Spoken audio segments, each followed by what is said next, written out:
අයං භදන්තා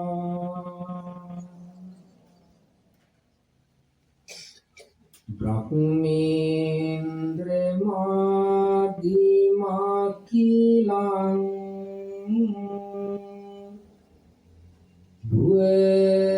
භුවනේ සුභූතං මොහන්ධකාරේ හරිතං භවේ භාර හාරං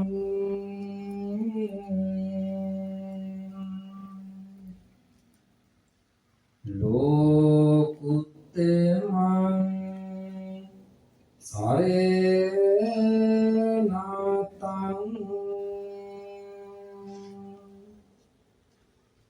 යාදී දේවං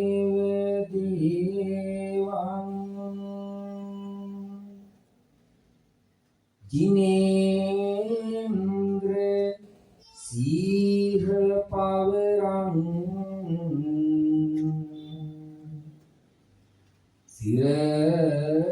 සිරසා නමාමි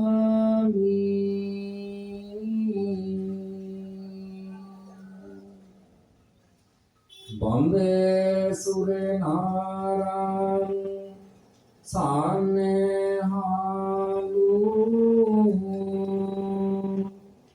දයාවිනී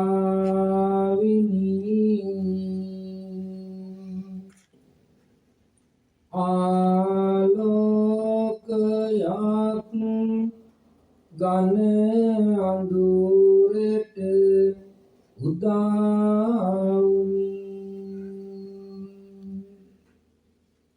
දෙවියන් පවා පාසිඹලත්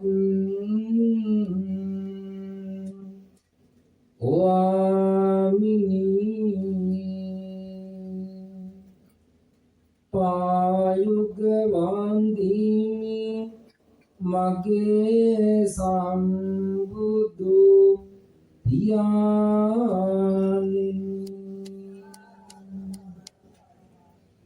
නමෝ තස්ස භගවතු අරහතෝ සම්මා සම්බුද්දස්ස නමෝ තස්ස භගවතු අරහතෝ සම්මා සම්බුද්දස්ස නමෝ තස්ස භගවතු අරහතෝ සම්මා සම්බුද්දස්ස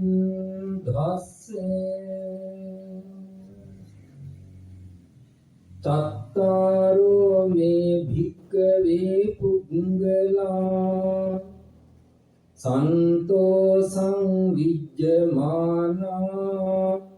ලෝකස්මින් කතමේ චත්තාරෝ ඕනතෝ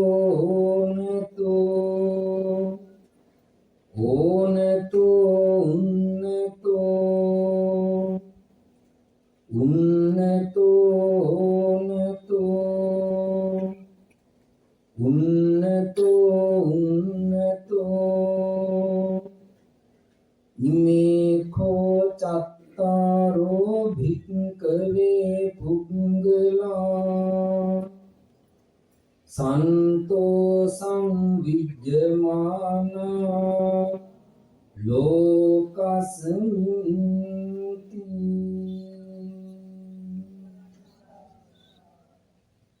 කාරුණික පින්වතුනි කාරුණික පින්වතියනි මේ පින්වතුන් කවුරුත් සැරසෙන්නේ සූදානම් වන්නේ ධර්ම දේශනාවක් ශ්‍රවණය කරන්නට. අද දවසේ මේ ගෙදර මේවා ඕනේ බලන්න. මේ නිවසේ මේ වාගේ පින්කමක් සිද්ධ කරන්නට අදහස් කරගත්තේ, තීරණය කරගත්තේ, සැලසුම් කරගත්තේ ඇයි කියන කාරණාව ආව හැම දෙනාම මට වඩා පැහැදිලිව දන්නවා. මේ පින්වතුන් ළඟ කාලාන්තරයක් ජීවත් වෙලා වටිනා චරිතයක්, වටිනා පුජ්‍යලයක් විදිහට රටට, ගමට, ලෝකෙට වැඩක් ඇති තාත්තා කෙනෙක්, සැමියෙක් විදිහට ජීවත් වෙලා ටික කලක් රෝගී තත්ත්වයෙන් ඉඳලා මීට මාස 3කට එහා පැත්තේදී, දින 90කට එහා පැත්තේදී මිය පරලොව යන්නට යෙදුණු දයාබර ස්වාමි පුරුෂයාට බිරිඳ හිතන විදියට, ඒ වගේම පුතණුවන් දියණිය හිතන විදියට දයාබර තාත්තට, ඥාතිවරයාට, හිතවතාට මේ විදියට හිතලා බලලා කල්පනා කරලා වෛයල් නන්දසේන මහත්මයාට පින් අනුමෝදන් කරන අදහස මුල් කරගෙන තමයි මේ පින්කම සූදානම් කරගත්තේ.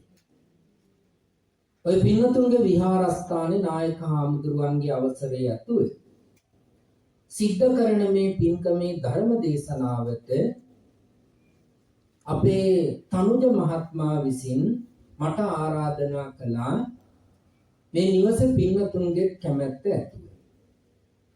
ඉතින් මේ ආරාධනාව අනුව මේ ස්ථානයට වැඩම කළා. දැන් සෑම දිනම ඉඳගත්තේ වාඩි උනේ බණ අහන්න. ඒ වගේම පින් අනුමෝදන් කරන්න. මේ සියල්ලට ඔය පින්වතුන්ගේ මිත්‍රත්වය, නෑකම, හිතවත්කම, තමන්ගේකම මුල් කරගෙන. වෙනත් කාරණාවක් නිසා නෙමෙයි. ඒ ආව සෑම දිනම දැන් ඉඳගත්ත බණ අහන්න. ඉතින් අපේ ජීවිතවලට වටින, වැදගත් වෙන, ප්‍රයෝජනවත් වෙන කරුණු ටික මම අද ධර්ම දේශනාවෙන් දේශනා කරනවා. හැම දිනම හොඳට අහන්නට ඕනේ. බිරිඳක් විදියට මේ චිත්‍රා මහත්මිය, ඒ වගේම වෛද්‍ය විද්‍යාලයේ සබරගමු ජ්‍යෙෂ්ඨ කතිකාචාර්ය වැඩිමහල් පුතණුවන්, ඒ වගේම මොරටු විශ්වවිද්‍යාලයේ නියෝජ්‍ය ලේකකාධිකාරී දෙවනි දියණිය, ඒ වගේම පවුලට සම්බන්ධ ලේලි බෑනා, මේ සියලු දෙනා එකතු කරගෙන මේ උදාරතර පින්කම කරන්නේ තාත්තා නිසා. තාත්තා ජීවත් වුණු ආකාරය අහුවාම ලෙඩක් ඇඟේ තියාගෙන ඒ ලෙඩේ තමනුත් ගන්නෙ නැතුව අනිත් අයටත් දෙන්නේ නැතුව ජීවත් වුණු කෙනෙක්. ඒක තමයි වටින්නේ. මේකට කියන්නේ දරා ගැනීම ශක්තිය කියලා. දැන් මගේ ළඟ ලෙඩක් තියෙනවා නම් මම ඔක කියන්න ඕන වෛද්‍යවරයෙකුට. ගෙදර අයට ටිකක් කියනවා, සේරම කිව්වට වැඩක් නැහැ. ඒක නිසා අපට ලෙඩක් ඇදුනා බුදුහාඳුරෝ දේශනා කරනවා ඒක ඉවසන්න කියලා. දරා ගන්න කියලා. ඒ දරා ගන්න බැරුව, ඉවසන්න බැරුව නහයෙන් අඬ අඬ අනිත් අයට ලෙඩේ කියනකොට ඒක එයාලටත් ලෙඩක් වෙනවා. ඉතින් මම මෙතෙන් ආවට පස්සේ දැනගත්තේ ඒ තරම් අසනීපයක්, රෝගියක් තියාගෙන තනියම වාහනේ පවා එළුවා කියලා. ඒ වගේ ලෙඩක් ඇඟේ තියාගෙන ඒක තමන් ගන්නෙත් නැතුව, ඒ ලෙඩේ ඒ රෝගී අනිත් අයටත් දෙන්නේ නැතුව සිනහ වෙලා මැරෙනකල් ජීවත් වෙච්ච හොඳ කෙනෙක්. ඒ නිසායි චරිත ගැන ඔය පින්නතුන් කවුරුත් මං හිතන්නේ මට වඩා හොඳට දන්නවා. එතනිනුත් අපට දෙයක් ගන්න පුළුවන්. ඒ වගේම වැඩදායක දරු පිරිසක් සමාජයට දායාද කළා.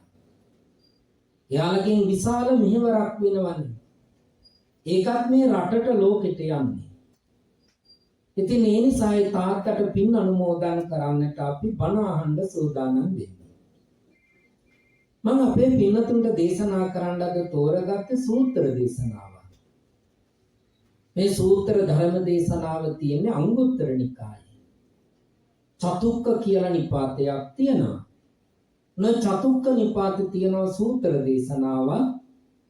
ඒ දේශනාවේ ධර්ම දේශනාවේ නම ඕනත සූත්‍රය කියලා. තනි වචනේ දෙපාරක් දෙන සූත්‍ර දේශනාව.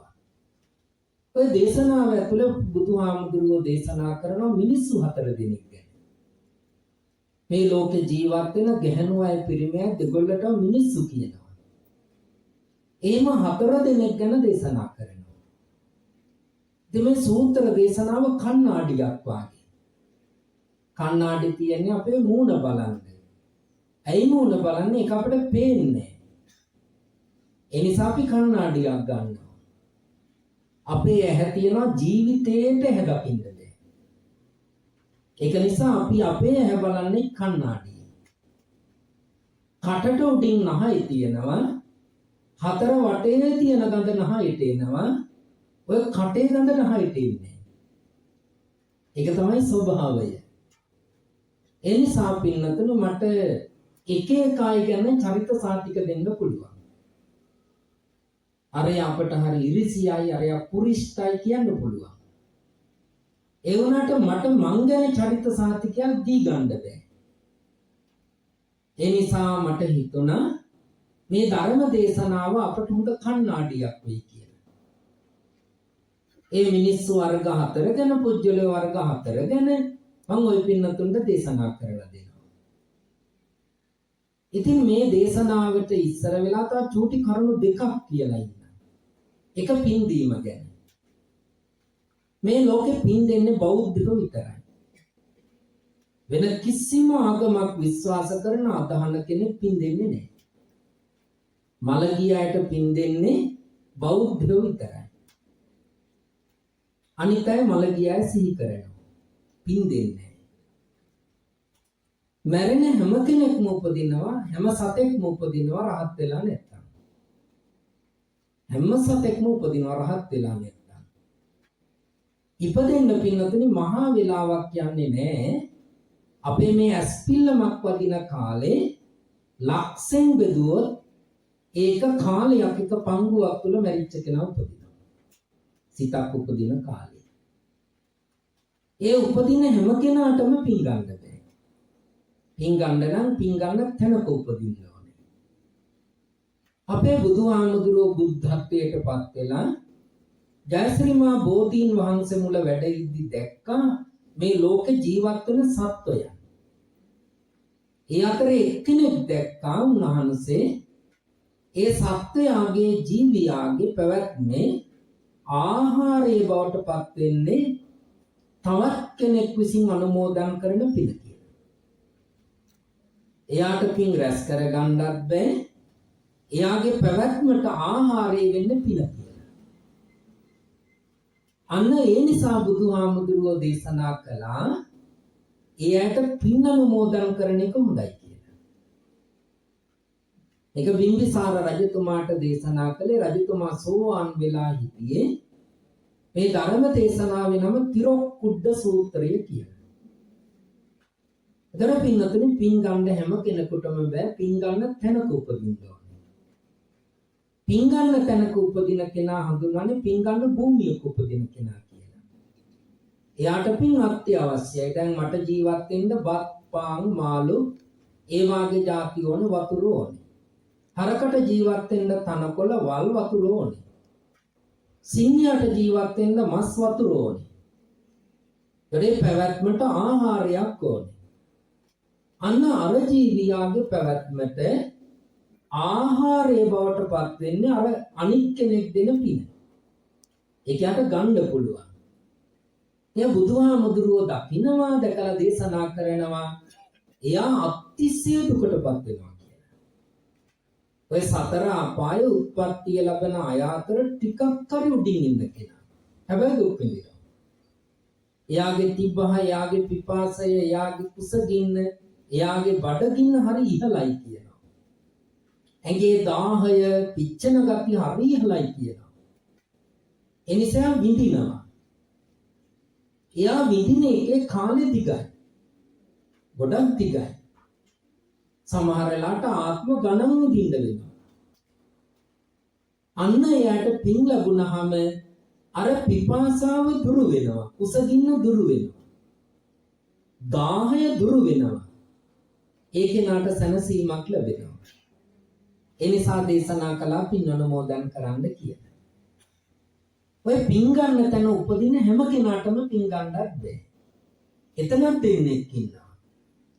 එක්කෙනෙක් හඳුන්වනවා පින් ගන්න භූමිය අස්ථානේ උපදින කෙනා කියලා. අනිත් කෙනා හඳුන්වනවා පින් ගන්න භූමිය ස්ථානේ උපදින කෙනා කියලා. පින් ගන්න භූමිය පින්නතුනි අස්ථානේ උපදින කෙනා කියලා කියන්නේ එයාගේ මරුණු ජීවිතේවත් පෙර ජීවිතවලවත් පින් දීලා නෑ අනිත් අයට. දර පින් දෙන්න නම් බෞද්ධයෙක් වෙන්න ඕන, බුද්ධෝත්පාද කාලයක් වෙන්න ඕනේ. වෙන කිසි කෙනෙක් පින් දෙන්නේ නෑ. මෙයා ඒ මරුණු ජීවිතේවත් පෙර ජීවිතවලවත් මරුණු අයට පින් දීලා නෑ. එයා මරණයටපත් වෙනවා, කර්මානුරූපව පින් ගන්න තැනක උපදිනවා. එයා හඳුන්වනවා අස්ථාන ඉපදුණු කෙනා කියලා. අපේ බුදුහාමුදුරුවන්ට පෙනෙනවා එයාට පින් ගන්න බෑ කියලා. දෙවනි කෙනා උපදිනවා පින් ගන්න භූමියේ. එයා හඳුන්වන්නේ ස්ථාන ඉපදුණු කෙනා කියලා. බුදුහාමුදුරුවෝ දේශනා කරනවා එයා මරණයටපත් වුණු ජීවිතේ හෝ පෙර ආත්ම භවයන්වල හෝ මරුණු අයට පින් අනුමෝදන් කරලා තියෙනවා. අන්න යා උපදිනවා මරණයටපත් වෙලා කර්මානුරූපව පින් ගන්න බිම. දැන් මරණයටපත් වෙලා උපදින එක ගැන කියන්නම්කෝ. දැන් මම මේ බණනේ දේශනා කරන්නේ. ඔය පින්නතුන් බණනේ අහන්නේ. ඒ වුණාට මගේ හිතට එලෝ කෝටියක් ಜಾති හිතෙනවා. ඔය පින්නතුන්ටත් එහෙමම තමයි. එකක්වත් බණට අදාළ නැහැ. තේරුණා නේද? හිතෙන්නේ ඔය පින්නතුන්ට ඕනෙව නෙමෙයි. ඔය පින්නතුන්ට අවශ්‍ය වුවත් නෙමෙයි. හැබැයි හිතෙනවා. හිතුණු ගමන් අපි ඕක එල්ලෙනවා. තේරුණා නේද? එල්ලිලා කතා කර යනවා. ඒක තමයි සිත කතා කරනවා කියලා කියන්නේ. අරමුණේ එල්ලෙන උපාදානය වෙනවා. ඊට පස්සේ ඒක එල්ලිලා කතා කර යනවා. මරණ වෙලාවේ චුතිසිතට වෙන්නේ toy වැඩි. මොකක් හරි හිතෙනවා. ඒකට කියන්නේ අරමුණක් ලැබෙනවා කියලා. ඒ අනුපදිනවා. දැන් පින්නතුන්ට එකපාරට ගඩ ගාලා යනකොට ඩීසල් 3 wheel එක. ඕක පියාජියෝ. ඕකේ කිලෝ 1000ක් බර දැන් ඔය ඔළුවට එනවා. දවසක් මම බයික් එක යනකොට පියාජියෝ 3 wheel එකක් ඇඟේ යක්කුවා. ඊට පස්සේ අත දික් කරන ඔය ගොඩාක් જાතිතට එනවා නේද? ඒ අර එල්ලුණු හන්දා. මැරෙනකොට වෙන්නේ ඔය වැඩේ තමයි. අපිට හිතලා හදාගන්න බෑ පින්නතුනි. තේරුණා නේද? ඒක නිසා අන්න අර කෙනා මරණයටපත් වෙලා කර්මානුරූපයට හිතට ආපු අරමුණ අනුව එයා පින් ගන්න භූමියක උපදිනවා. එයා ස්ථාන ඉපදුණු කෙනා කියනවා එයා ඒ ජීවිතය හරි පෙර ආත්මයක පින් දීලා තියෙනවා. එයාට පින් ගන්න පුළුවන්. අනික් කෙනෙක් දෙන පින අනුමෝදන් වෙන්න පුළුවන්. එහෙනම් ඔබට මෙතනින් ධර්ම කරුණක් ආවා. පින් ගන්න නම් පින් දීලා තියෙන්න ඕනේ. පින් දීලා නැති කෙනෙකුට පින් ගන්න බෑ. එතකොට ඔයානෝ ධර්ම කරුණක් දේශනා කරනවා මේ ලෝකේ අපට යමක් ලැබෙනවා නම් ලැබෙන සෑමදේම අපි දීපුවා. දෙන දේ කියන්නේ කර්මයක්, ලැබෙන දේ කියන්නේ විපාකයක්. අපි දුන්නේ මොනවද? දීපු දේ ලැබෙනවා. සතුට දුන්නොත් සතුට ලැබෙනවා. කාට හරි සැනසීම දුන්නොත් සැනසීම ලැබෙනවා. කාට හරි අවංකව සිනහව දුන්නොත් සිනහව ලැබෙනවා. කාට හරි අපි අවංකව සැහැල්ලුව දුන්නොත් අපට සැහැල්ලුව ලැබෙනවා. කාට හරි බොරුව දුන්නොත් අපට බොරුව ලැබෙනවා. වංචාව දුන්නොත් වංචාව ලැබෙනවා. කපටිකම දුන්නොත් කපටිකම ලැබෙනවා. දුන්නේ මොනවද? ඒ දේ ලැබෙනවා. දෙන්නේ මොනවද? ඒක අනාගතයට ලැබෙනවා. ගනුදෙනුවා. ඔකට තමයි විශ්වය කියලා කියන්නේ. ඒ නිසා පින්වතුනි මරුණු කෙනෙකුට පින් ගන්න නම් එයා පින් දීලා තියෙන්න ඕනේ. දවතනි අපිට දෙයක් හිතෙනවා මමත් දවසක මැරෙනවා මරුණට පස්සේ උපදින්න පුළුවන්. එහෙනම් මේ පින් දෙන එක වටිනවා කියලා. ඊළඟ කාරණේ තමයි මරුණු කෙනෙකුට පින් දුන්නට ගෙදරක කිසිදු හානියක් නැහැ. එයාගෙන් කරදරයක් වෙන්නේ නැහැ. ඉතින් ඒ නිසා අපි බෞද්ධයන් විදියට උරු වුණා පුරුදු වුණා මරුණු අයට පින් අනුමෝදන් කරන්න පළවෙනි අවස්ථාවේ පින් දෙන්න මෘත ශරීරය ළඟ තියාගෙන පෙන් වටලා. ඊළඟට දින 6ක් ගත වුණාම රැ බණ කියලා. පවවදා දානෙ දීලා. එතනින් පස්සේ දින තීරණය කරලා අපි පින් කරලා පින් අනුමෝදන් කරනවා. නමුත් යම් කෙනෙක් පින් ගන්න තැනක ඉපදුනොත් එයාට ඉපදිච්ච මොහොතේ ඉඳන් ඕනේ වෙලාවක ඕනේ දවසක ඕනෙම තැනක ඉඳන් අනුමෝදන් කරන පින ගන්න පුළුවන්. ඒකට තැනක් දිනයක් වෙලාවක් නැහැ. පින් දුන්නා කියලා කවදාකවත් හානියකුත් නැහැ. ඒ නිසා අපි සෑම දිනම මේ පින් දෙන කටයුත්ත හොඳින් කරන්නට ඕනේ. දෙවනි කාරණාව ඒ වෙනුවෙන් තමයි බණ අහන්නේ. බණ අහනකොට අපි පිනක් නේ කරන්නේ. ඒක හොඳට කරන්න ඕනේ. ඒ හොඳට කරනකොට අපි චූටි වැඩ දෙකක් කරන්න ඕන පිනක් කරන්න. පළවෙනි වැඩේ තමයි අපි සතුටින් පින කරන්න ඕනේ. සතුටින් පින කරන්න ඕනේ. ආසාවෙන් පින කරන්න ඕනේ. තර සතුට තැන් දෙකක ඇති කරගන්න ඕනේ. පළවෙනි එක කරන පින්කමට සතුට ඇති කරගන්න ඕනේ. දැන් මේ මල් වට්ටියක් මං ආපු ගමන් පූජා කළා. ඒක ක්‍රියාවක්. ඊළඟට මේ ගිලන්පස ටිකට මම මෙහෙම අත ගැව එක ක්‍රියාවක්. ඒක පින් ක්‍රියාවක්. අන්නේ කරන වැඩේට මං කැමැත්ත ඇති කරගන්න ඕනේ. දැන් මේක බණ අහන ක්‍රියාව, බණ දේශනා කරන ක්‍රියාව මේක කෙටි එකක්, මේ ක්‍රියාව දිග එකක්. දැන් මෙතන අපි දන නමලා වාඩි වෙලා ගාථා කියලා බුදුන් වන්දන එක දිග ක්‍රියාවක්. ඒක නිසා බුදුන් වඳින එක, මලක් කඩන එක, එක පූජා කරන එක, බණ ආන එක, බණ දේශනා කරන එක අපි කියන ක්‍රියාවක් කියලා. අපි පළවෙනි තැන සතුට ඇති කරගන්නවා ඒ ක්‍රියාවට. ඒක අපේ බුදුහාමුදුරුවන්ගේ වචන වලින් දේශනා කරනවා තම්මි ඡන්දං කෛරාත කියලා. කරන වැඩේට කැමති වෙන්න ඕනේ. ඒක ඇත්තනේ. දෙවනි කාර්යය තමයි ඒ අපි කැමති වුණු ආසා කරන වැඩේ කැමැත්තෙන් කරගෙන යන්න ඕනේ. සතුටින් කරගෙන යන්න ඕනේ. ඔන්න ඔය අවස්ථා දෙක හදාගත්තොත් දිනු. නැත්තම් වැඩේ කරනවා, දාඩිය දානවා, සේරම වෙනවා, ප්‍රතිඵලයක් නැහැ. ඒක නිසා අපි පිනක් කරනකොට දාදු උදේින්ද එක එක වැඩ කළානේ.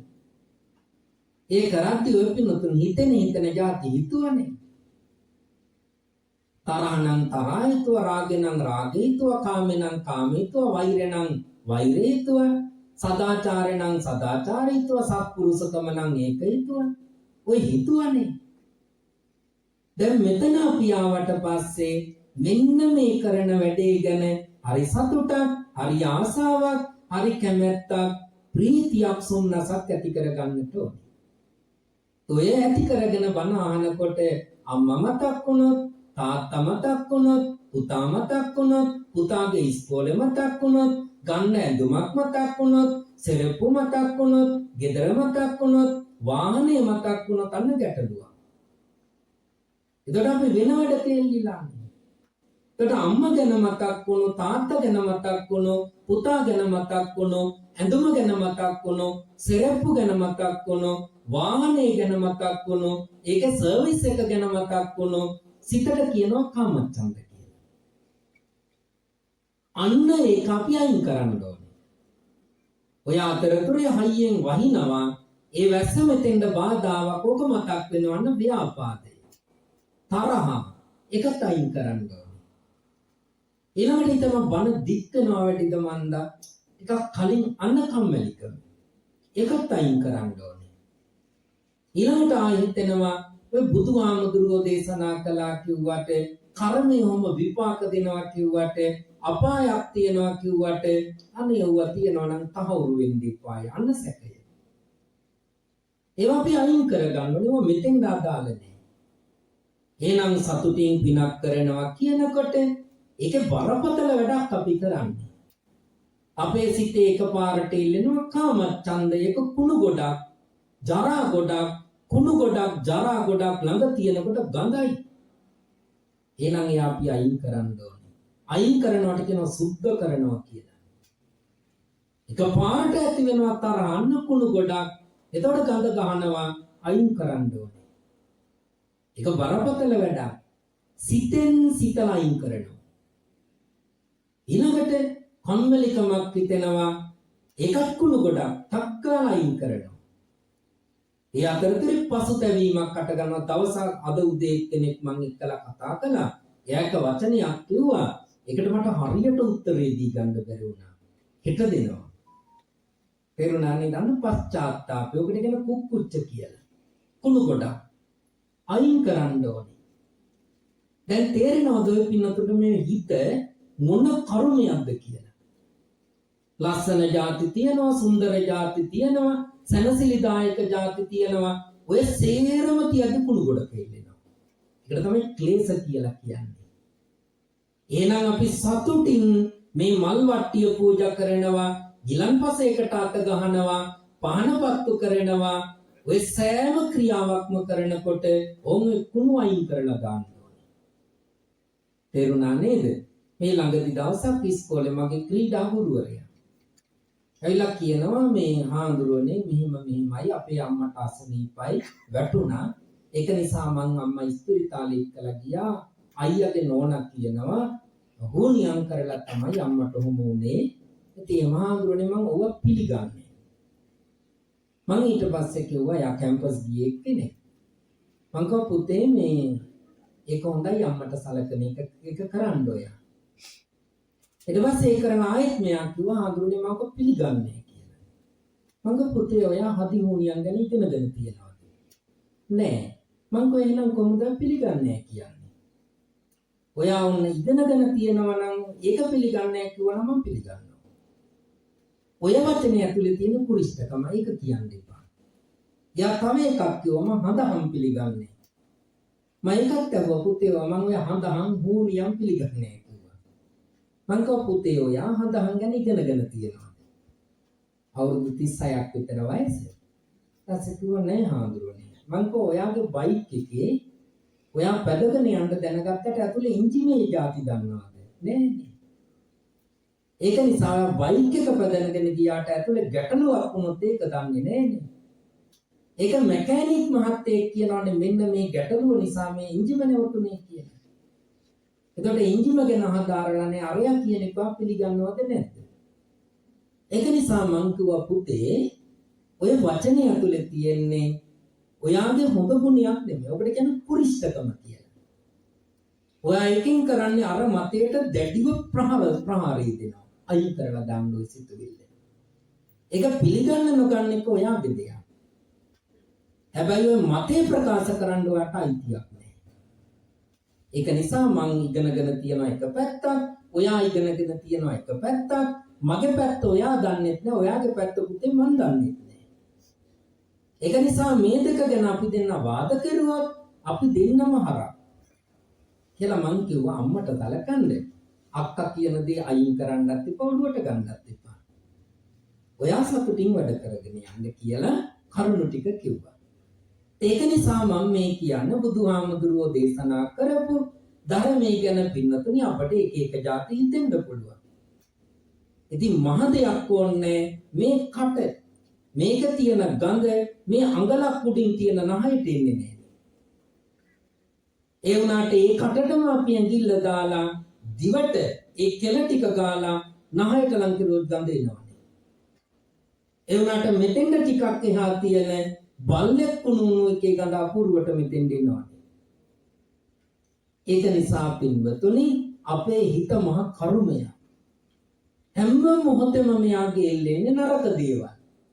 එහෙනම් සිනා වෙලා සතුටින් පිනක් කරනවා කියනකොට ඕම ඔය එල්ලෙන කුණු අයින් කරලා දාන්න ඕනේ.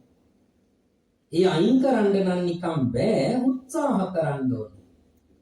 උත්සාහ කරනවට කියනවා වායාම කියලා නේද? වෑයම් කරනවා කියලා. එතකොට අපි මේ බණක් අහනකොට, බුදුන් වඳිනකොට, මලක් පූජා කරනකොට සිත සතුටින් තියාගන්නවා කියන්නේ අම්මා මතක් වුණා අතෑරියා, තාත්තා මතක් වුණා අතෑරියා, පුතා මතක් වුණා අතෑරියා, සරෙප්පු මතක් වුණා අතෑරියා, වාහනේ මතක් වුණා අතෑරියා, හට ගන්න දේ දැක්ක අතෑරියා. දකින්නත් නිකන් බෑ, කල්පනාවෙන් ඉන්න ඕනේ. අවධානයෙන් ඉන්න ඕනේ. කල්පනාවට අවධානයට සිහිය කියලා කියනවා. සිහියට සති කියලා කියනවා. එහෙනම් අපි පිනක් කරනකොට සතුටින් ඉන්නවා කියන්නේ සම්මා සතියෙන් ඉන්නවා, සම්මා වායාමයේ ක්‍රියාත්මක කරනවා. සම්මා සති සම්මා වායාම කියන්නේ අපි අපේ සිත භාවනාවකට යොමු කරනවා. ඔය ඇති වෙන සතුට ටිකක් එහාට යනකොට ප්‍රීති කියනවා. ඒක තව ටිකක් එහාට යනකොට පාමොජ්ජ කියනවා. ඒක තව ටිකක් එහාට යනකොට උපචාර සමාධි කියනවා. ඒක තව ටිකක් එහාට යනකොට සමාධි කියලා කියනවා. ඒ සමාධිය ඇති වුණාම ඔය පින්නතුන්ට පුදුම සැනසීමක් දැනෙනවා. දැන් බලන්න. මං එනකොට හිටියෝ බයි දැන්ම බයි අතර වෙනස බලන්න. ඔබට කාල ගියා දැනුණාද බලන්න නෑ. වටේ පිටේ අනජාති ගැන අවධානයක් ආවද බලන්න නෑ. අන්න ඒකේ ගැඹුරු අවස්ථාවක් සමාධි කියනවා. ඒ සමාධිය සැනසීම.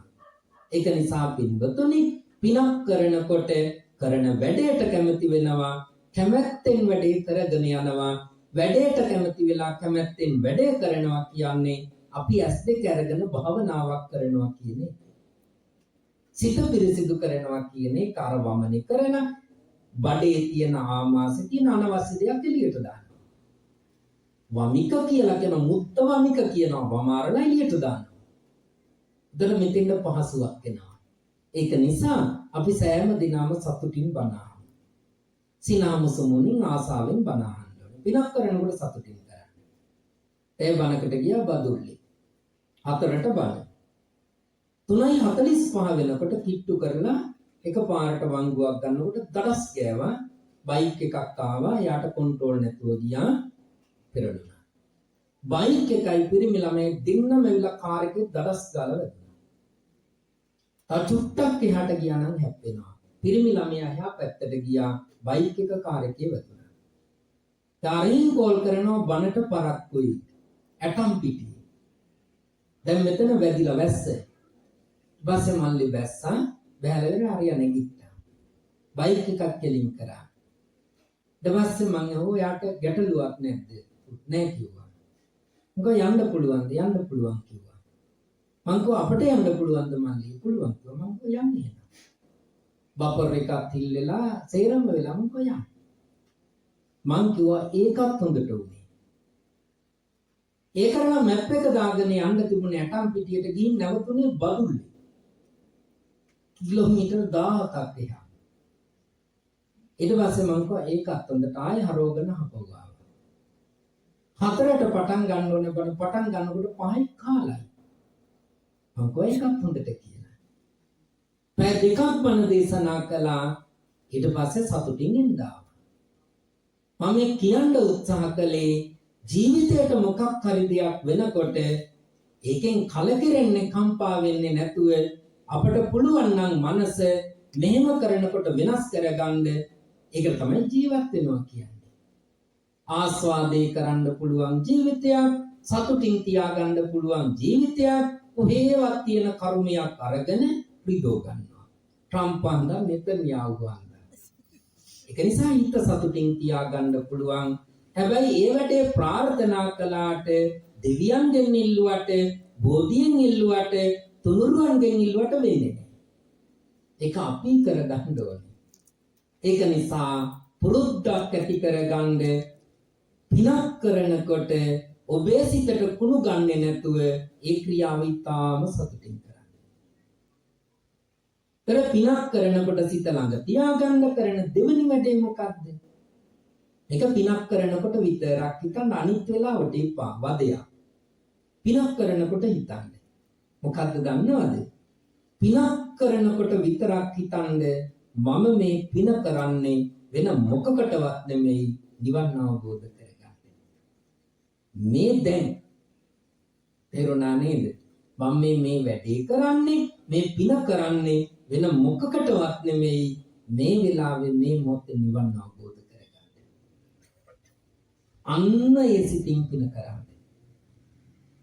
ඔක ගොඩක් විස්තර කරන්න ගියොත් වෙලාවේ යනවා. පින්නතුනි නිවන කියන්නේ මේ ඇඟට සිතට තියෙන ආසාව අතාරින එක.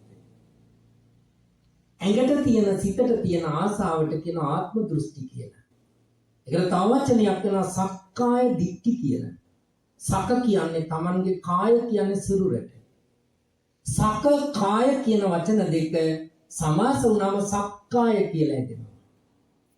ඉතින් අපි එහෙම නේද අපේ කොණ්ඩේ ලස්සනයි. ඒක නිසානේ පීරලා කළු කරන්නේ. අපට පේන්නේ අපට ඕනෑවට නෙමෙයි මේ කොණ්ඩේ අනිත් අයට ලස්සනට පේන්නේ. ඒක නිකන් මාළු අල්ලන්න හදන හැමක් වාගේ.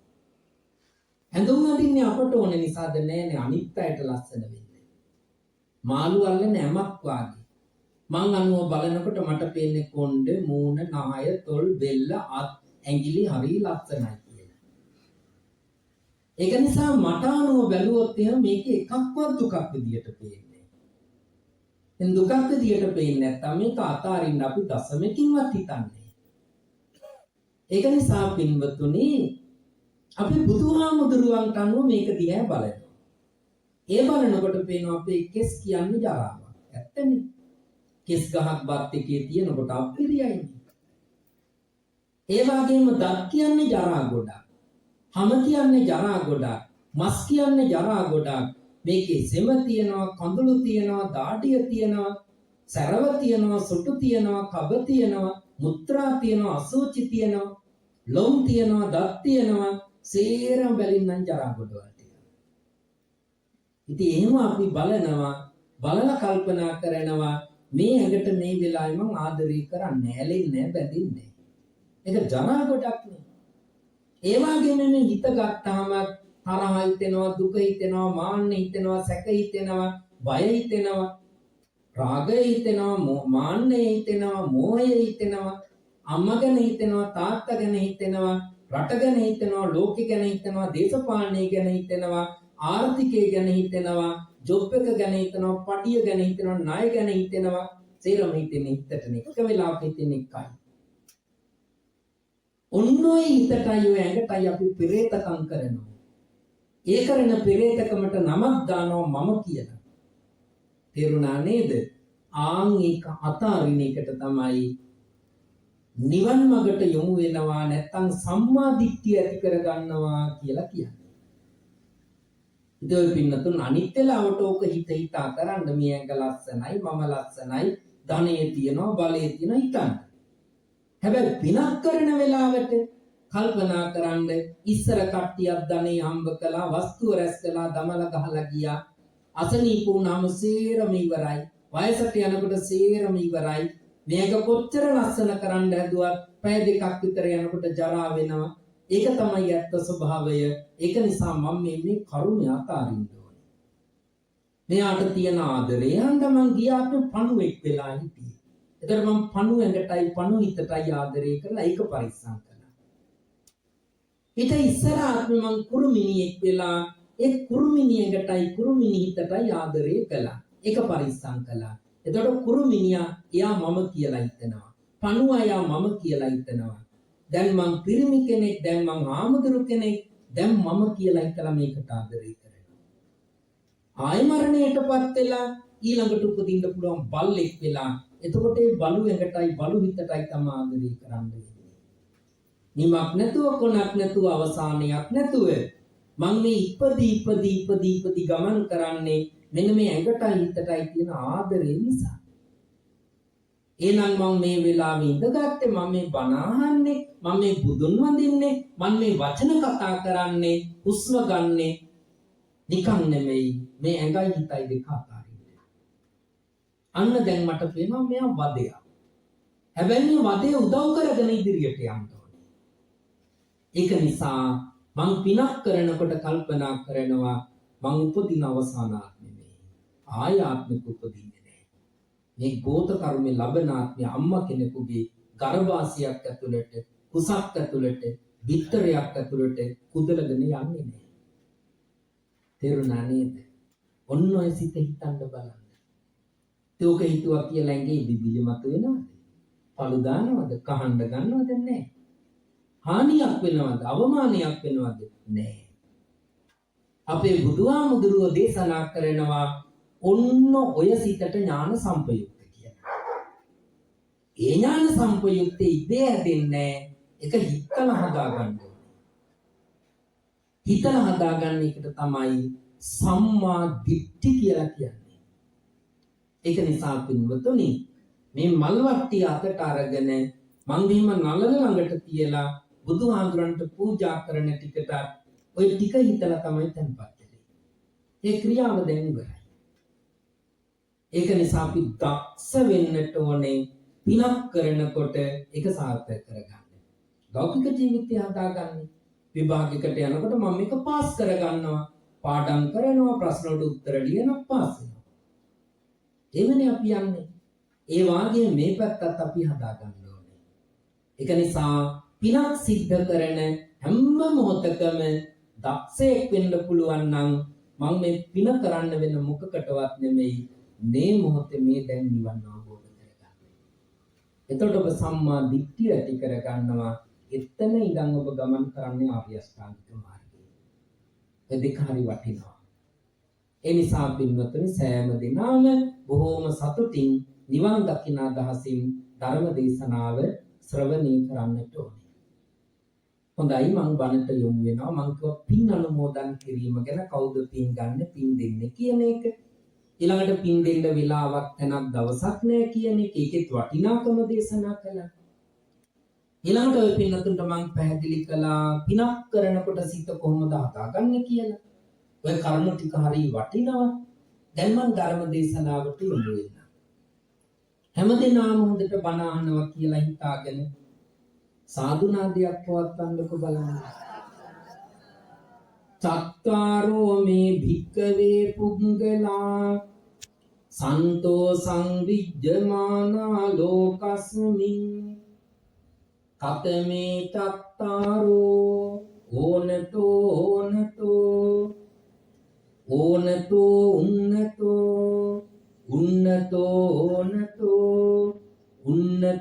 උන්නතෝති. ඔන්න සූත්‍ර දේශනාව. මේ සූත්‍ර ධර්ම දේශනාව බුදුහාමුදුරුවෝ දේශනා කළේ. තියෙන්නේ අංගුත්තර නිකායේ කොටස චතුක්ක නිපාතය. සූත්‍ර ධර්ම දේශනාවේ නම ඕනත.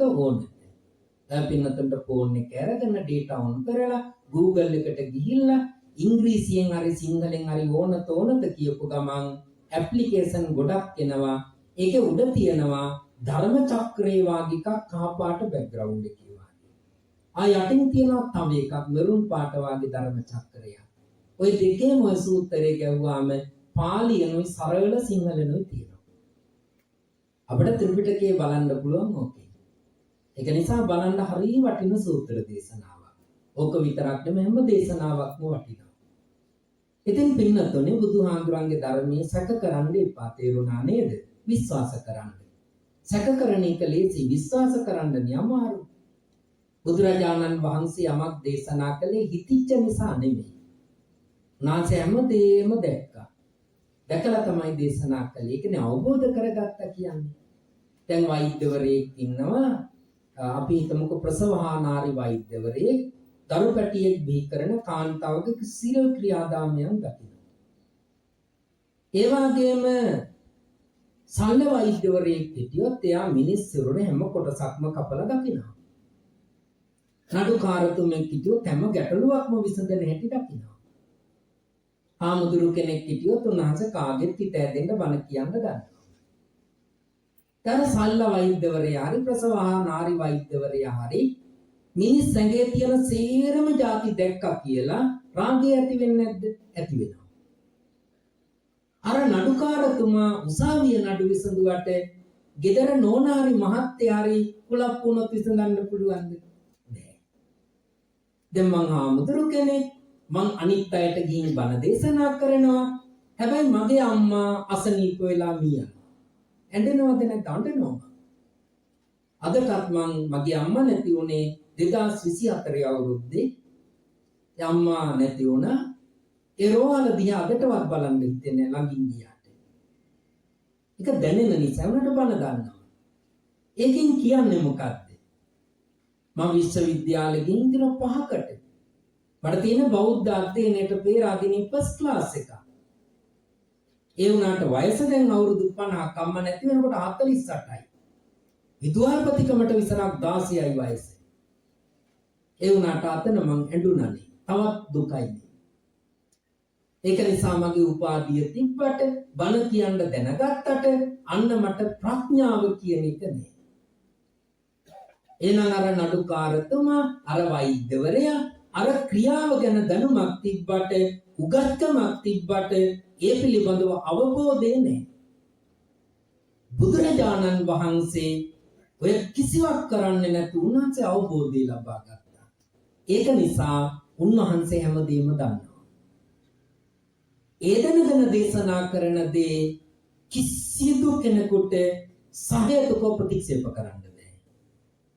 බුදුහාමුදුරුවෝ දේශනා කරනවා සාරිපුත්ත හාමුදුරුවන්ට සාරිපුත්ත සහ ධම්මේ හේතු ඇතුව තථාගතයන්න් වහන්සේ මොකක් හරි දෙයක් දේශනා කළොත් ඒක එහෙම නෙමෙයි කියන්නේ මේ ලෝක කෙනෙක් මම දකින්නේ කියලා. ඒක සිංහනාදයක් කියනවා. ඒක නිසා පින්වතුනි මං උපාධිධාරියෙක් වෙන්න පුළුවන්, ඉංජිනේරුවෙක් වෙන්න පුළුවන්, නඩුකාරයෙක් වෙන්න පුළුවන්. ඒක මගේ උගත්කම, ඒක අපි අධ්‍යයනය කරලා ලබාගත්තු දෙයක්. හැබැයි ඒක අපේ අවබෝධඥානෙ නෙමෙයි. ඒක නිසා පුරුදු වෙන්න එපා කවදාක්වත් බුදුහාමුදුරුවෝයි උන්වහන්සේ දේශනා කරපු ධර්මයයි සැක කරන්නේ. දේශනා කළේ මොනවද? හිතක් හදාගන්න ඒ සෑම දෙයක්ම විශ්වාස කරන තැනට. ඒ සිතට තමයි ශ්‍රද්ධාව කියන්නේ. ආන්ගේ ශ්‍රද්ධාව තියෙන කෙනෙකුට තමයි මේ ඇඟ දුක මේක මං අතාරින්න ඕනේ කියන සිතුවිල්ලට ගොඩ වෙන්න පුළුවන් වෙන්නේ. ඒක නිසා පින්වතුනි මේ බුදුහාමුදුරුවෝ දේශනා කරපු ධර්මය මේක එක කරුණක් දේශනා කරන්නේ. ඉතින් සූත්‍ර දේශනාව තියෙන අංගුත්තර නිකාය කොටස චතුක්ක නිපාතේ ධර්ම දේශනාවේ නම ඕනත සූත්‍රය කියලා. දේශනා කළේ ජේතවනාරාමේ වැඩ ඉන්න දවසක. අපි බලමුකෝ මොකද්ද දේශනා කළේ කියලා. චත්තාරෝමේ භික්කවේ පුද්ගලා සන්තෝ සංවිජ්ජමානා ලෝකස්මි. භික්කවේ කියලා කියන්නේ මහණෙනි කියලා කියන්නේ. චත්තාරෝ මේ කියලා කියන්නේ චත්තාරෝ ඉමේ කියන්නේ.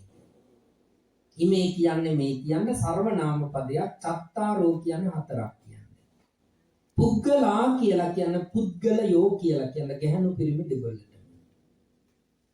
සන්තෝ කියන්නේ ඉන්නවා කියන්නේ, සංවිච්ඡමානා කියන්නේ බලනකොට පේනවා කියන්නේ. කොහෙද ලෝකස්මි? ලෝකේ කියන්නේ මේ පෘථිවි ගෝලයට ලෝකේ කියනවා. ඊළඟට තව ලෝක තියෙනවා කාම ලෝක, රූප ලෝක, අරූප ලෝක කියලා. තව ලෝක තියෙනවා පෙරේත ලෝක, තිරිසන් ලෝක, අසුර ලෝක, මිනිස් ලෝක, දිව්‍ය ලෝක, බ්‍රහ්ම ලෝක කියලා. තව ලෝකයක් තියෙනවා ආකාශ ලෝක, සංකාර ලෝක, සත්ත්ව ලෝක කියලා. ඔය සියලු ලෝක වලින් මෙතන ලෝක කියන්නේ මොකටද? මේ සත්ත්ව ලෝකයේ අතර එක්කෙනෙක් ඉන්නවා මිනිස්සු කියලා. අන්නේ මිනිස්සු කියන කුලකේ වෙන් කරගෙන ඒකට නමක් දෙනවා මිනිස් ලෝකේ කියලා. එහෙනම් අපේ බුදුහාමුදුරුවෝ දේශනා කරනවා භික්කවේ මහණෙනි ලෝකස්මින් මේ මිනිස් ලෝකය තුල ඉමේ චත්තාරෝ පුද්ගලා මෙන්න පුජ්‍යලව හතර දෙනෙක් සන්තෝ ඉන්නවා. ඇස් දෙකින් බලනකොට ඒ කට්ටිය පේනවා කියලා. කතමේ චත්තාරෝ කතං කවුද මේ චත්තාරෝ හතර දෙනා? එක ඕනතෝ පළවෙනි එක්කෙනා තමයි එයා. ඕනත. දෙවෙනි එක්කෙනා ඕනත.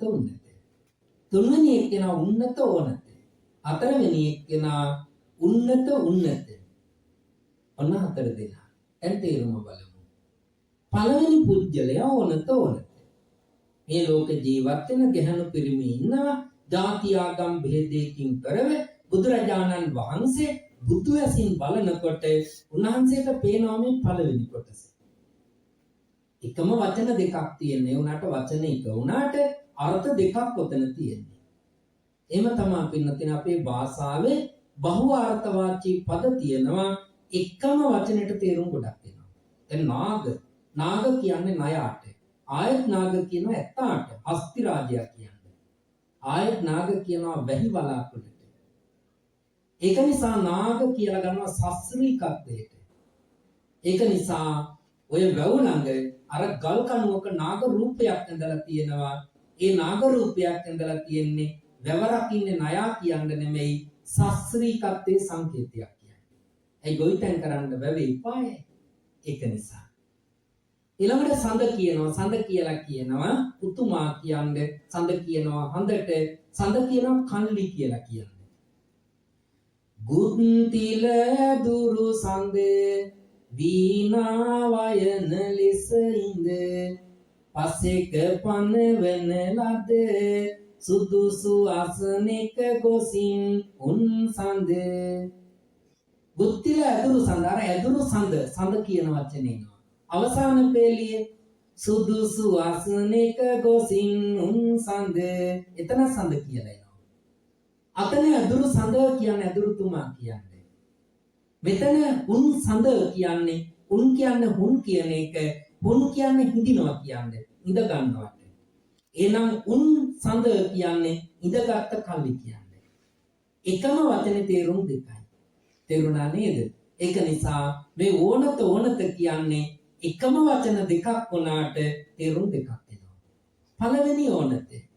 පළවෙනි ඕනත ඒක තේරුම තමයි පහත් තැනක ඉපදුණු කියන්නේ. පළවෙනි ඕනත කියන වචනේ තේරුම පහත් තැනක ඉපදුණු කියන්නේ.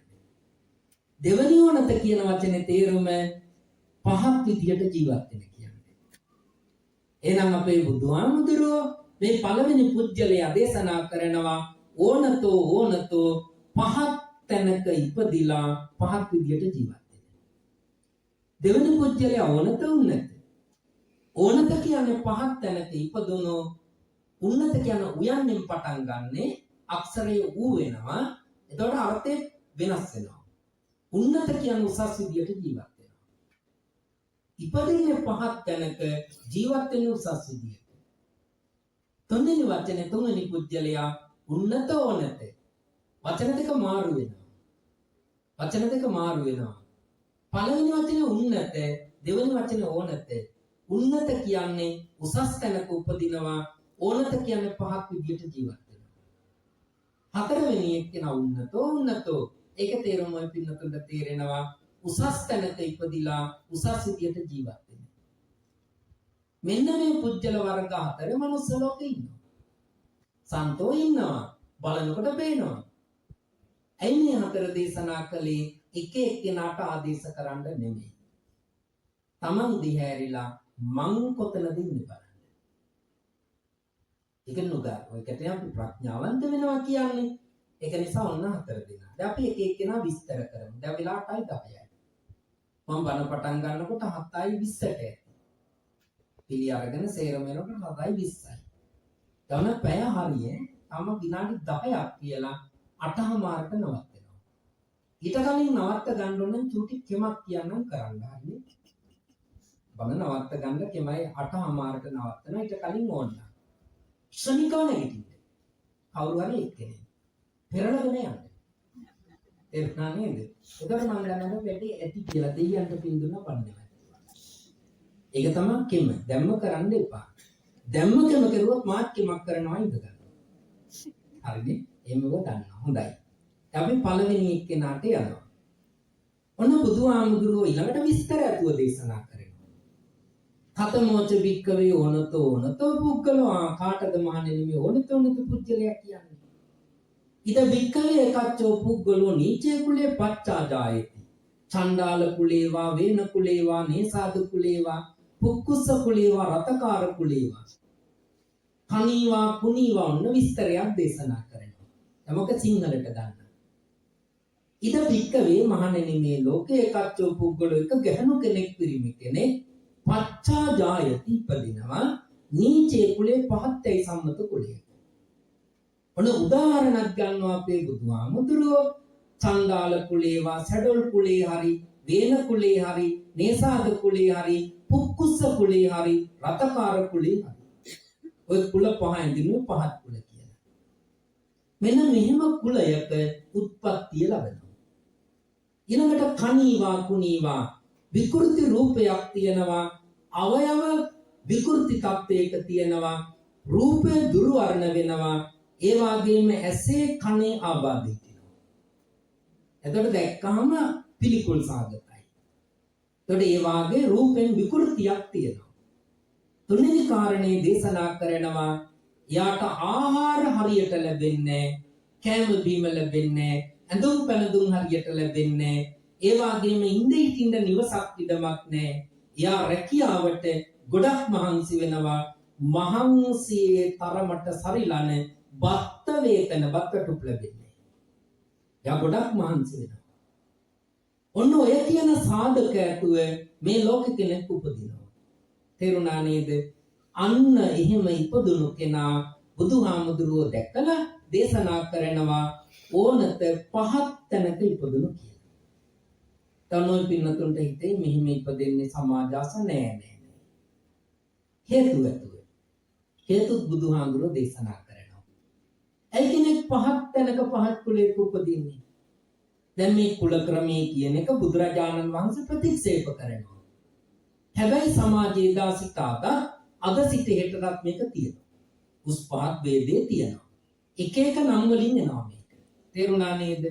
නමුත් කෙනෙක් පහත් වෙනවා, කෙනෙක් උසස් වෙනක හැටියා. එහෙනම් බුදුහාමුදුරුවෝ දේශනා කරනවා ඇයි එහෙම උපදින්නේ පහත් තැනක? ඔන්න එක හේතුවක්. ප්‍රධානම හේතුව මේ ලෝකයේ තුල මිනිස්සේ ජීවත් වෙනවා, එයා මාන්නෙන් යුක්තයි. මාන්නෙන් කියන්නේ තමන් පිළිබඳව අධිතාක්ෂේරුවක ඉන්නවා. තමන් උඩින් ඉන්න කෙනෙක්. අධිතාක්ෂේරුව. අනිත් එකට කියන්නේ හීනමාන කියලා. අවමන් කර අවතාක්ෂේරුවකින් දකිනවා. මෙයා එමන උඩින් හිටනවා. ඒකට මොකද කරන්නේ? බැඳිය යුතු කෙනාට වඳින්නේ, පිදිය යුතු කෙනාට පුදන්නේ, ගරු කළ යුතු කෙනාට ගරු කරන්නේ නැහැ. තන දිය යුතු කෙනාට දෙන්නේ නැහැ. අන්‍යයාගේ චර්යාව තියෙනවා. එයාගේ සිත ඇතුලේ මාන්නයක් හදා ගන්නවා. ඒ හදාගෙන ඒක පරිස්සම් කරනවා, රැක ගන්නවා, රකින්න ගමන් අනිත් අයට ක්‍රියාවෙන් පෙන්නනවා. අර මෙන්න මේම කරන කෙනා එයාට ඒ කරන ක්‍රියාව මාන්නේ හරි දෙයක් නෙමෙයි. ඒක අසෝබන දෙයක්, ඒක පිළිකුල් සාගත දෙයක්, ඒක ජුගුප්සාජනක ධර්මයක්. එක ක්ලේශයක්. ඒක යායිතේ උපදවා ගත්තා. උපදවාගෙන නිකන් ඉන්නේ නැහැ, මේ පරිස්සම් කරගන්නවා. පරිස්සම් කරගෙන නිකන් ඉන්නේ නැහැ. එයා එක ක්‍රියාවෙන් තවුරු කරනවා. එහෙනම් ඒක අකුසල කර්මයක්. අකුසල කර්මයට විපාක අධිර තුනකින් ලැබෙනවා. එක ඒ ජීවිතේ.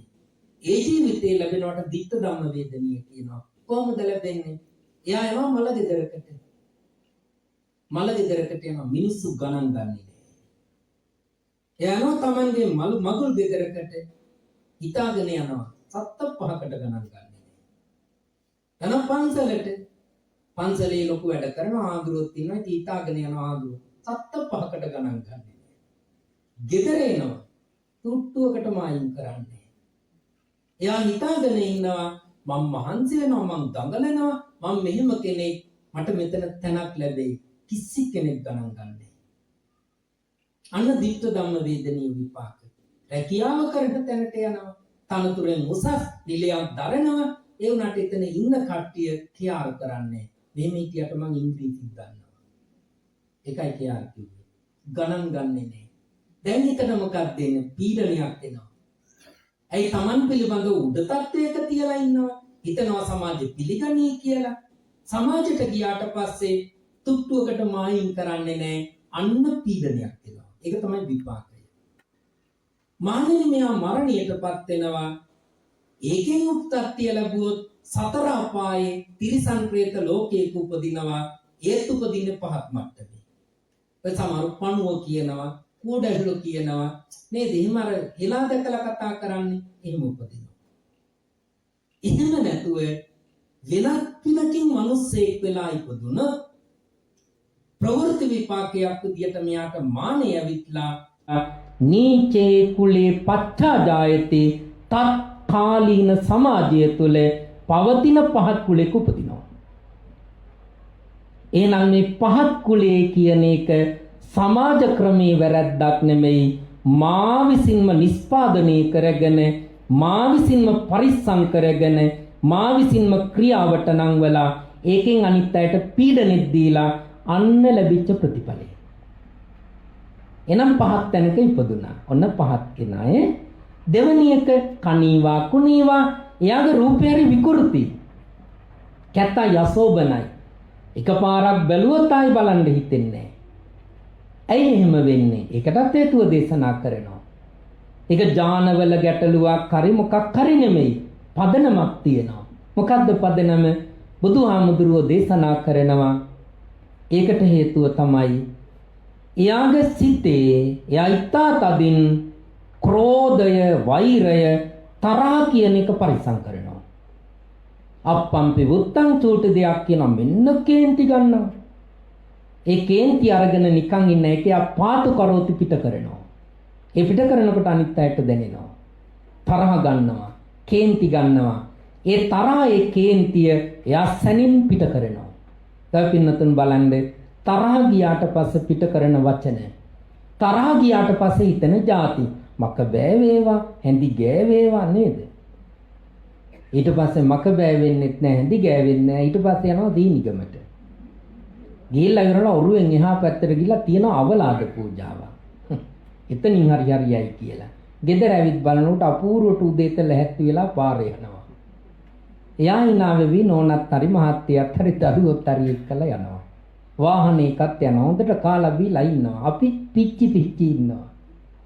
ඒක නිසා කවුරු හරි කෙනෙක් ගැන අපේ හිතේ තරහක් ඇති කරගත්තොත් ඉස්සරලාම දුක් විඳින්නේ අපි. ගින්දර ඇල්ලුවට පස්සේ අපේ අතන පිච්චෙන්නේ. ඒක නිසා පින්වතුනි ඒක හරි අසෝබන ධර්මතාවය. ඊතර ඊයේ කාර් එකේ බයික් එකේ ඉතින් ඒක ලොකු ගානක්. එතකොට ඒක මට කියන්න තිබුණා ඔයා මෙහෙම ආව වැරදි ඒක අදාළ නෑනේ. එයත් හිතලා පෙරළුනේ නෑ අපිත් හිතලා ගින් හැප්පුවේ නෑ. සිදුවීමක් වුණා. ඒ වෙලාවෙකට මුණ දෙන්න තියෙන්නේ. ඒ ජීවිතේට හානියක් වුණෙත් නෑ. යාට ගමන යන්න බැරිත් නෑ. අපට යන්න බැරිත් නෑ. මං කෝ අය එහෙනම් මල්ලි යන්න ගැටලුවක් නෑනේ අපි යන්නම් කිව්වා. ඒ කරලා යන්න ගියා විනාඩි 5ක් ගියේ නෑ. හැබැයි බැහැලා ඕන්නම් කතා කරලා ඔයා හයියෙන් ආවා. ඒකනේ කන්ට්‍රෝල් නැතුව ගියේ බාණ්ඩ මේ වාහනේට විච්චදී. ඉතින් මේක දැන් මං හදා ගන්න ඕනේ නේ මොන කරුමයක්ද? ඒක නිසා පින්වතුනි අපේ හිතට තරහ ගන්න තැන්වල නොගෙන හිටියේ ඇති. එහෙම හිටියාම හරි සැනසීමක් දැනෙනවනේ. මම පින්නතුන්ට බණට ඇවිල්ලා කිව්වද නැගිටින්න එපා, කතා කරන්න එපා, ෆෝන් පාවිච්චි කර මොකවත් කිව්වේ නෑ නේද? බණනේ කියාගෙන යන්නේ. ඔය පින්නතුන් අහගෙනත් ඉන්නවනේ. එහෙම අපට අපේ හිත තියාගන්න පුළුවන් නේ. ඒක නිසා මතක තියාගන්න තරහක් හටගත්තට පස්සේ ඒකෙන් පීඩා විඳින්න ඉස්සරලාම තමන්. ඉතින් ධිට්ඨ ධම්ම වේදනීයව ලැබෙන විපාක රූපේ ප්‍රසන්න බව නැති වෙලා යනවා. සමහරු කියනවා ඉස්සර නම් ටිකක් ලස්සන ටික දැන් අඳුරු වෙලා වාගේ කියනවා. තේරුණා නේද? මරණයටපත් වෙලා ඒ අකුසලයෙන් ඉපදුන සතර අපායේ රෞද්‍ර සතුන් වෙලා උපදිනවා. අලි කොටි වලස්සු කියලා කියන්නේ. ඒ වගේම වෙනත් පිනකින් මිනිස් ලෝකෙ ඉපදුනොත් මෙන්න මේ ක්‍රෝධය, වෛරය කියන එක ප්‍රවෘත්ති විපාකයක් විදියට ඇවිල්ලා යාගේ රූපේ විකෘති වෙනවා. අන්න එතකොට ඒක බලපානවා. බලපාලා යයිම උපදිනවා. එතකොට දුර්වර්ණයි, කැතයි, අවලස්සනයි. ඊළඟ තුන්වෙනි සාධකයාගේ ළඟ තිබෙන දුප්පත්. අර ආහාර නැහැ, කණ්ඩ නැහැ, බොණ්ඩ නැහැ, අඳින්න නැහැ, ඉන්න නැහැ, ගමනක් බිමනක් යන්න නැහැ, හරියමං රැකියාවක් නැහැ, මහන්සි වෙන තරමට සරිලන වැටුපක් ලැබෙන්නේ නැහැ කියන දුප්පත්කමනේ. හේතුව මොකද්ද?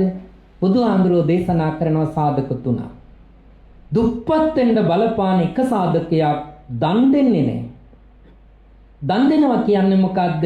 මට ලැබෙන දේ අනිත් කට්ටිය කළ බෙදාගෙන කනවා. මට ගෙයක් ලැබෙනවා මං ගෙදර හදාගෙන ඉන්නවා. නැති කෙනෙක් ඉන්නවා යට මං බ්ලොග් ගල් 100ක් ගන්න සල්ලි දෙනවා. මට ගෙයක් තියෙනවා මං බෙදාගෙන අරියත් එක්කලා කනවා. මට බෙහෙත් යන්න පුළුවන් ඕන තැනකට ගිහිල්ලා තව එක්කෙනෙක් ඉන්නවා එයා ක්ලිනික් යන්න සල්ලි නැහැ. මම යට සල්ලි ටිකක් දීලා කියනවා ඔයා මේක අරගෙන ක්ලිනික් යන්න කියලා. අන්න බෙදාගෙන කනවා. මට ආහාර පාන තියෙනවා මං තවත් කෙනෙකුට දීලා කනවා. ඒක දෙන එක දෙආකාරයකට දුන්නේ නැහැ. එකක් අනුග්‍රහ බුද්ධියෙන් බල්ලට, ලේනට, ගැබිනි අම්මට, යාචකයට දෙන්නේ අනුග්‍රහ බුද්ධියෙන්. උපාසකම්මට, ආමුදුරුවන්ට, උපාසක මහත්තයට දෙන්නේ පූජා බුද්ධියෙන්. බෙදාගෙන කනවා. එහෙනම් දන් දෙනවා කියලා කියන්නේ පෙර පුණ්‍ය ශක්තියකින් මට යමක් ලැබෙනවා. ඒ ලැබෙන දේ මම තනියම පරිභෝග කරන්නේ නැතුව අනිත් අයටත් දීලා දෙන්නම කනවා. ඒකට දන් දෙනවා කියනවා. පොහොසත් දුප්පත් වෙන්න බලපාන එක සාධකයක් එයා දෙන්නේ නැහැ තනියම කන්නේ. එහෙනම් මසුරුකම තියෙනවා. මසුරුකම තියෙන කෙනාට තමයි දෙන්නේ. ගෙදර පින්කමක් කරන්න ඕනේ. ඒ උනාට තින්ත ටික ගාලම කරන්න ගන්නව පස්සේ කරනවා. පස්සට දානවා. පින්කමක් කරන්න එච්චර හාමුදුරුව වඩම්මලා දෙනවනම් ලේසි. ඒ උනාට මේ බනට සෙනග ආපුවම යන වියදම වැඩි. එච්චර සල්ලියක් දැන් එක නේ පස්සේ කරනවා. ඔබේ අතට රුපියල් 20ක් ගන්නවා පාරේ ඉන්න යාචකයෙකුට දෙන්න කුඩුකාරයෙක්ද කොහෙද? ආයෙ පර්ස් එකට දා ගන්නවා. මසුරුකම. තේරුණා නේද? ඒක නිසා ඔබ යම් කිසි ක්‍රියාවක් කරන්න ඉදිරිපත් වෙනකොටම ආයෙ හේතු සාධක දාලා පස්සට යනවා නේද? අන්නේ මනෝභාවයට කියන්නේ මච්චරී කියලා, මසුරුකම කියලා. ඉතින් මෙයාගේ ළඟ මසුරුකම තියෙනවා. ඒක නිසා දෙන්නේ නැහැ. ඒක නිසා ලැබෙන්නේ නැහැ. දෙවෙනි සාධකේ සිල් කඩන එක. සිල්පද කඩනකොට සිල් ආරක්ෂා කරන්නේ නැතුවම ඒකටත් දුප්පත් වෙනවා. තුන්වෙනි සාධකය බොරු කියන එක. ඇත්ත කියන්නේ බොරු කියනවා නිර්මාණය කරලා. ඒකටත් දුප්පත් වෙනවා. දැන් සාධක තුනයි. 1 පහත් කුලේ, 2 දුර්වර්ණයි කැතයි, 3 දුප්පත්. හේතු මාන්නය, වෛරය, දන් නොදීම, සිල් කැඩීම, බොරු කීම. යාම යම් ක්‍රියාවක් කළා. ඒ ක්‍රියාවට අස්වැන්න දැන් ලැබිලා තියෙනවා. ලැබිච්ච අස්වැන්න තුළ ජීවත් වෙනවා. ඕනත පහත් තැනක ඉපදුණු කියන්නේ ඒකයි. දවම ඉපදිලා මොකද කරන්නේ? මෙන්න මෙයා ඉස්කෝලේ යන එක මැද්දෙන් නවත්තනවා. එයාගේ අම්මා තාත්තා ගැටෙන්න ගන්නවා. රණ්ඩු වෙන්න ගන්නවා. අම්මට තාත්තා පේන්න බෑ, තාත්තට පුතා මේ අම්මා පේන්න බෑ. ඒ අතරතුරේ මේ ඉපදිච්ච දරුවා ගැන කියනවා ඔය ඉපදෙන්න හිටිය කෙනෙක් නෙමෙයි ඒක කියාට ඇහෙනවා. එමි ඉන්නවා. මේ ළඟදි දවසක් දරුවෙක් ඇවිත් කෙනෙම සාධකාරියට මුණ ගැහෙනවා. අපිට සමහරට දුරකථනුත් කතා කරනවා හඳුරුනේ මම මේ හිටියට මගේ අම්මා දවසක් කියනවා මං අහගෙන අයින් කරන්න හදපු දරුවෙක් කියලා. ඒක අපිට දැනගත්තාම දරන්න බෑනේ. ඒකට ඒ අම්මා ගැන ඇති වෙන වෛරය අයින් කරන්න බෑ. තේරුණානේ? ඒක අයින් කරන්න එක සෑමදාම තියෙනවා. දකින්න ගානේ හිතට වද දෙනවා. ඒ වගේ දේවල් අහන්න ලැබෙනවා. එතකොට ඔන්න දැන් අම්මා තාත්තට ඉස්කෝලේ ගියාට පස්සේ මෙයාට ගුරුවරුත් එච්චර ගණන් ගන්නෑ. ළමයිනොත් ඒ වගේ කෙනෙක් තරහ යනවා. දැන් කවකොටු පෙට්ටිය ආයුධ පෙට්ටියක් කරගන්නවා. පෑනෙන් අනිනවා, පැන්සලෙන් අනිනවා, කවකටුවෙන් අනිනවා.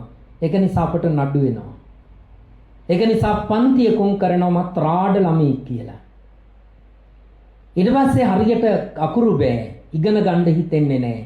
පාඩම් කරුවට මතක හිටින්නේ නැහැ. ඒක නිසා ඉස්කෝලේ යන්නේ කඩපණ කරගන්නවා. පුවක් ගෙඩිය, පොල් ගෙඩිය හොරකම් කරන්න ගන්නවා.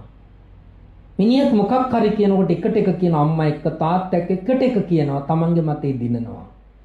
චණ්ඩිකම් කරනවා, ගැහුවොත් ගහනවා. ගැහුවොත් ගහන හිතේ තෙත් ගතිය නැති වෙලා යනවා. දැන් මෙයාට ඒ වගේම තව කට්ටිය එකතු වෙනවා. එකතු වෙලා කායන දුච්චරිතං චරති, කයින් කැත විදියට වැඩ කරනවා. කටින් කැත විදියට කතා කරනවා. සිතෙන් කැත විදියට හිතනවා. එයාට හොඳ පේන්නේ නරක විදියට, නරක පේන්නේ හොඳ විදියට. එයා පන්සලට බයිනවා, හාඳුරන්ට බයිනවා, දහම් පාසලට බයිනවා, ඉස්කෝලේට බයිනවා, ගුරුවරුන්ට බයිනවා. අම්මා තාත්තා කියන්නේ සාපයක් කියලා හිතනවා. එයා සමාජයට වෛර කරන්න ගන්නවා.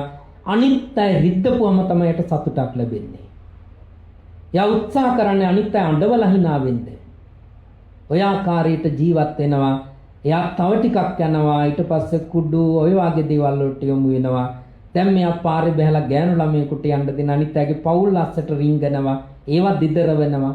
ඔය ආකාරයට ජීවත් වෙනවා. පහත් විදියට ජීවත් වෙනවා. එයාගේ නම අහනකොට කට්ටියන්ගේ ඇඟට මහා හිරිවැටෙන ගතියක් එනවා. හිතට මහා ජුගුප්සාජනක ගතියක් එනවා. ඒක නිසා එයා පහත් විදියට ජීවත් වෙනවා. අම්මට සලකන්නේ, අම්මට වද දෙනවා. තාත්තට සලකන්නේ, තාත්තට වද දෙනවා. ගෙදර බිරිඳට, සැමියාට, දරුවන්ටම වදයක් දෙනවා. එයා වටේ පිටේ ඉන්න අයත් එක්කලා නිතරම ගැටෙනවා. එයා සෑම සදාචාරාත්මක දෙයක්ම කැත විදියට දකිනවා. සෑම කැත දෙයක්ම ලස්සන විදියට දකිනවා. දැකලා ජීවත් වෙනවා. ඔය ආකාරයට ජීවත් වෙලා මුළු සමාජයටම කඳුළු දීලා, පීඩනේ දීලා, ගින්දර දීලා, කායස්ස බෙහෙදා පරං මරණා, මරණයටපත් වෙලා දුගතියකුත්පත්තිය ලැබෙනවා. පහත් තැනක ඉපදිලා පහත් විදියට ජීවත් වුණ කෙනා. නම ඕනත. දෙපින්නතුන් බලන්න. මම එතනද ඉන්නේ කියලා. තේරුණා නේද? එහෙමනම් හොඳ නෑ. දැන් වෙලාවටමාරයි. දැන් නවත්තන්න වෙනවා බන. නවත්තන්නද තව චුට්ටක් කියන්නද? ඔන්න දැන් ওই පින්නතුන්ගෙන් ලයිසන් ගත්තේ. තේරුණා නේද? දැන් එතකොට දික්ුණාම වැරද්ද ওই පින්නතුන්ට. ආන්නේ කමන්නේම ඉක්මනට නවත්තන්න. ඊටු ටික ලේසි. දෙවැනි එක්කන ඕනත උන්නත. ඕනත කියන්නේ පහත් තැනක ඉපදුණු, උන්නත කියන්නේ උසස් විදියට ජීවත් වෙන.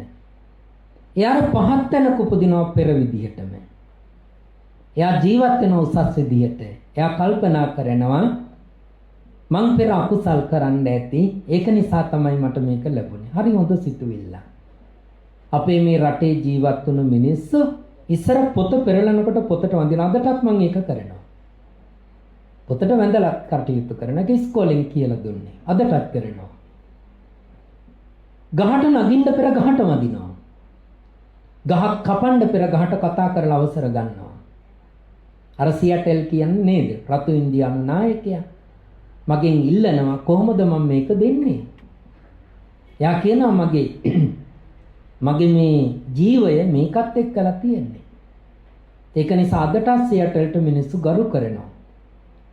වැඩි නායකයා නේද? කියනවා මේ පරිසරය ගැන අපි එතන අහලකවත් නැහැ. අලා කියනවා ගහක කොළයක් කඩනකොට ගහ අඬනවලු කියලා. මේ ළඟදී දවසක් මුස්ලිම් එක්කෙනෙක් වඩු වැඩ කරනවා. දොරක් හදනකොට දොර අර වහන්න බැයි දිමිලා. ඊට පස්සේ මෙයා කියනවා සාදු මේ වහිනකොට දොර කතා කරනවා. ඒකයි ඉදිමෙන්නේ කියලා. බාන්නක සිතුවිල්ල. ඒක නිසා පුරාණ මිනිස්සු අපූර්වට ජීවත් වෙනවා. මේ අපිට තියෙන කුණු නෑ. කොලෙස්ටරෝල් නෑ, සීනි නෑ නේද? අපූර්වට ජීවත් වුණා. සැමියයි බිරිඳයි දෙන්නා වැඩට ගියේ නෑ. බිරිඳ ගෙදර හිටියේ. ලොකු වැඩක් කළෙත් නෑ. දරුවොත් මහ ගොඩක් හිටියා. උනට අපූර්වට ජීවත් වුණා. ඉතින් ඒක නිසා කමක් නෑ. දැන් මෙයා දෙනවා, බාර දෙනවා. මම මේ පෙර කරපු ජීවිතේ ප්‍රතිඵල මේ. ඒක නිසා මම මේකට වෛර කරන්නේ නැහැ. හැබැයි මේ තැනට සිත හදාගන්න එයාට තනියම බෑ. එයාට උදව් වෙනවා බුදුහාඳුරන්ගෙන් අහපු බණ. බුදුහාඳුරෝ දේශනා කරපු කර්ම සංකල්පය, ඒකේ තියෙන හේතු කරුණු මෙයා ඇහුවා, ඒක පිළිගත්තා. පිළි අරගෙන කල්පනා කරනවා මම ඉන්නේ දැන් එතන. ඒකට කියන ප්‍රඥාව කියලා. Taman ඉන්න තැන Taman විනිවිද දකිනවා. ඒ දැකලා කල්පනා කරනවා මම මේ ජීවිතේ හොඳට යනවා. ඒක නිසා යා අම්මට හරිය හොඳට සලකනවා. තාත්තට සලකනවා. හිතරිත් දන්නේ. ඒ දෙන්නට ආදරෙන් සලකනවා. ඉස්කෝලේ යනවා, බැරි ගාති ඉගෙන ගන්නවා. ගුරුවරුත් ආදරේ කරනවා. පන්ති අනිත් අයත් උදව් කරනවා, පෑන දෙනවා, පැන්සල දෙනවා. එයත් ඒකට කළගුණ සලකනවා. ඊළඟට හොඳට ඉගෙන ගන්නවා, සාමාන්‍ය පෙළ, උසස් පෙළ සමත් වෙලා විශ්වවිද්‍යාල අධ්‍යාපනය දක්වා යනවා. කිසි කෙනෙකුගේ දෙයක් ගන්නෙ නෑ. ලැබුණත් දෙනවා කියලා. එයා ගෙදරකට තට්ටු නොකර යන්නේ නෑ. මැදසාලෙට ගිහිල්ලා ප්ලග් පොයින්ට් අරවම අත ගන්නෑ, කැසට් දාන්නෑ, ප්ලේයර් දාන්නෑ. හිටපු ගමන් කාමර අසට රින් ගන්නෙත් නෑ. ආචාරශීලී. ඒ වගේම මෙයා සමාජයටත් ගරු කරනවා. ආමුදුරුවන්ට, පන්සලට, පල්ලියට, පාදට, ඒ වගේම කෝවිලට, කුරුක්කල්තුමාට ආදරය කරනවා. එයාට රුවන්වැලි සෑය, ජයසිරි මහ බෝධිය, දළදා මාලිගාව වටින වස්තු. පින් කරන අය දෙයා ඉනා වෙලා බලනවා. එයාගේ ජීවිතය යහපත්ව පවත්වාගෙන යනවා. එයා ලැබෙන දෙයින් තෘප්තිමත් වෙනවා. හොඳ ජීවිතයක් ගත කරලා, හොඳට කතා කරලා, හොඳ විදියට හිතලා, මරණයටපත් වෙලා එයා හොඳ තැනක උත්පත්තිය ලබනවා. මේ ගිය 8 වෙනිදා කොළඹ කැම්පස් එකට අලුත් අය බාරගත්තා ආර්ට් ෆැකල්ටියට. මගේ ඉස්කෝලේ දුවෙක් හිටියා. දුවක් තේරුණා. එදෝ ඉරිදාව මං හම්බ වෙන්නේ. මම ඒතකොට හිටියේ නෑ. ඊට පස්සේ කතා කළා. හාමුදුරුවනේ හෙට කැම්පස් යනවා කියලා යන්න ආව බොහන්සි හිටියේ නෑ. මං කොහොමද දුවේ? ඔයා යන්න. ඒ දුව A level කළා විෂය 3ක්. ඒ 3ක් තිබුණා. රෑන්ක් එකක් ඇතුව පාස් වුණේ. ඒ දුවට ජීවිතේ කලකිරෙන හැම දෙයක්ම වුණා. පුංචි කාලේ අම්මා වෙන කෙනෙක් එක්කලා ගියා කුඩු ගහනවා. මේ ගෑනු කෙනත් එකට පුරුදු වුණා. ළමයි 3 දෙනෙක් ඉන්නවා පුතාලා දෙන්නයි දුවයි. ඒ දෙන්නත් ඉස්කෝලේට එනවා. තාත්තා මත්පැන් බොන උදේ ඉඳන් රැ වෙනකල්. හැඩි දැඩි. තාත්තා මේ දරුවා ගණන් ගන්නෙත් නැහැ. ආච්චි ළඟ ඉන්නේ ආච්චිට වීස් එක ඒ වගේම ප්‍රෙෂර් වරකපල රෝහලට ක්ලිනික් යනවා. මාසෙකට සැරයක්. ආච්චි තමයි හදාගත්තේ. පන්ති යන්න සල්ලි තිබ්බේ නැහැ. ඉස්කෝලේ ආවා. O level පාස් වුණා. A level pass A level ලිව්වා. ඒ තුනක්. ගුරුවරුත් උදව් කළා. මේ දරුවගේ කිසිදු ප්‍රේම සම්බන්ධයක් නැහැ. සාමාන්‍යයෙන් 7 8 දැන් වෙනකොට ගෑනු ළමයි පිරිමි ළමයින්ගෙන් අහන්නේ. හරිනේ? 11 පන්තිය ළමයි 9 පන්තිය මම පුදුම විකෘතියක්. ඒක අර මේ ජනසංගණනය අන්දාවද මන්ද 52%ක්ද කොහෙද ස්ත්‍රී 48ක් පිරිමි කියලා. ඕක හන්ද කලින් හොයාගන්න දන්නවද දන්නෙත් නැහැ. කොමන විකෘතියක් යනවා. මේ දරුවගේ එහෙම නැහැ. ඊට පස්සේ විභාගේ පාස් වුණා. ඒ දුව තමයි දැන් ඔය කැම්පස් යන්නේ. අපි උදව් කරනවා. ගමේ ආච්චි කෙනෙක් හිටියා 92 විතර වාගේ යම නැති උනේ. 92 93 විතර මගේ මතක හැටියට. එයා තනියම ජීවත් වුණේ. එයා අර වෙලේ කමතක් තියෙනවා. කමත ඉස්මත්තේ පොල් ඩී වලින් වාගේ ගේ හදාගෙන එහෙම හිටියේ. කුළුබඩු විකුණන්න යනවා. මාසෙකට සැරයක් පොයට සිල් ගන්නවා. ඒ වගේම මාසෙකට සැරයක් දානි හදාගෙන එනවා. කාගේවත් දේවල් හෙව්වේ නැහැ. හරි පිරිසිදුයි. හරි ආසයි තේනවා දැක්කම. පන්සලට එනකොට ඔය පොයේ දවසට එහෙම උදේම ගේනවා නාරම්බිකි ජුජුස් ඒ කාලේ තිබුණ බුල්ටෝ කියලා. දැන් දොදොල් කියලා කට්ටිය ගෙදර YouTube බලලා හැදුවාම හම්බෙන්නේ. දොදොල් නෙමෙයි බුල්ටෝනේ. හපන්න බෑ නේද? අන්න ඒ වාගේ බුල්ටෝ ඊළඟට ඔය නාරම්බිකි කියලා තිබුණා ඒවා. එහෙම ස්ටාර් ටොපි කියලා තිබුණා හරි රසයි. ඒ වාගේ උතාගෙන එනවා. ඇවිල්ලා අතේ තියනවා. ඒක ලොකු හොරෙන් වළඳන්න කියනවා. කරලා කියනවා පොඩි හඳුරු සිවුරු එහෙම අරින්න එපා කියනවා. දාන ගේනකොටත් ඔය ලැබරියාරි මොනවා හරි හදාගෙන ඉන්න බත්ම ගේන්නේ. ඒ වගේ අම්මා කෙනෙක් පොයි දවසටත් එනවා පිරිසිදු ඇඳලා ඉනවා. ඉතින් පාඩුවේ ඉන්නවා හරි හොඳයි. කුළු විකුණලා රෙහිම් මෙහෙන් කරලා හවස බස් එකට ගොඩනකොට අපිත් පිරිවෙන් ඇරලා නිට්ටඹෙන් බස් එකේ. ඉතින් අපිට යාන්තම් hina වීගෙන පිටිපස්සට යනවා. කොන්දොස්තර ළඟට ඇවිත් ටිකට් ගන්න හදනකොට යම් එරා. තමතරව අපේ ළඟට ගෙනත් දෙනවා අර චූටි කඩදාසි කවරක මිරිස් තාපු රටකජු. දීලා අපි දෙන්නෙක් හිටියා. අපි දෙන්නටම හිමින් දීලා කියනවා ඔක ගිහින් හවස වළඳන්න කියලා. හරි ආදරෙයි. නැති වුණා. මරණාධාර සමිතියේ සමාජිකත්වයේ නැහැ.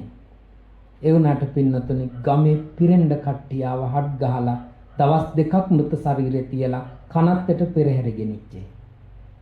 අපේ ලොකු ආඳුර පන්සුකෝලයකට එක්කලා යන්න දෙන්නයි. කවුරු හරි ඇවිත්චුවොත් අපේ මෙහෙම නැති වුණා 4 නමක් කිව්වොත් එක්කෙනයි යන්නේ. ලොකු ආඳුර පුරුදු වෙලා තියෙන හැටි. ඉතින් මේ අම්මගේ එකට 6 නමක් වැඩියා. 93ද කොහෙද නැති උනේ මට තාමත් මතකයි. දුප්පත් කවුරුවත් නැහැ. ඉඩමක් නැහැ හිටියේ කමත ඉස්මත්තේ. හැබැයි උපයාගත්තු දේ හරි වටිනවා. අර දරුවා දැන් කොළඹ විශ්වවිද්‍යාලයේ අදට මං හිතන්නේ පස්වෙනි දවසේ. අදට පස්වෙනි දවසේ. ඒ දුව ගිය ගමන මං දන්නවා ඉදිරියට ලස්සන ජීවිතයක් හදා ගන්නවා කියලා. එයා සමාජයට වෛර කළේ අම්මට මං කිව්වා අම්මට ආදරේ කරන්න කිව්වා.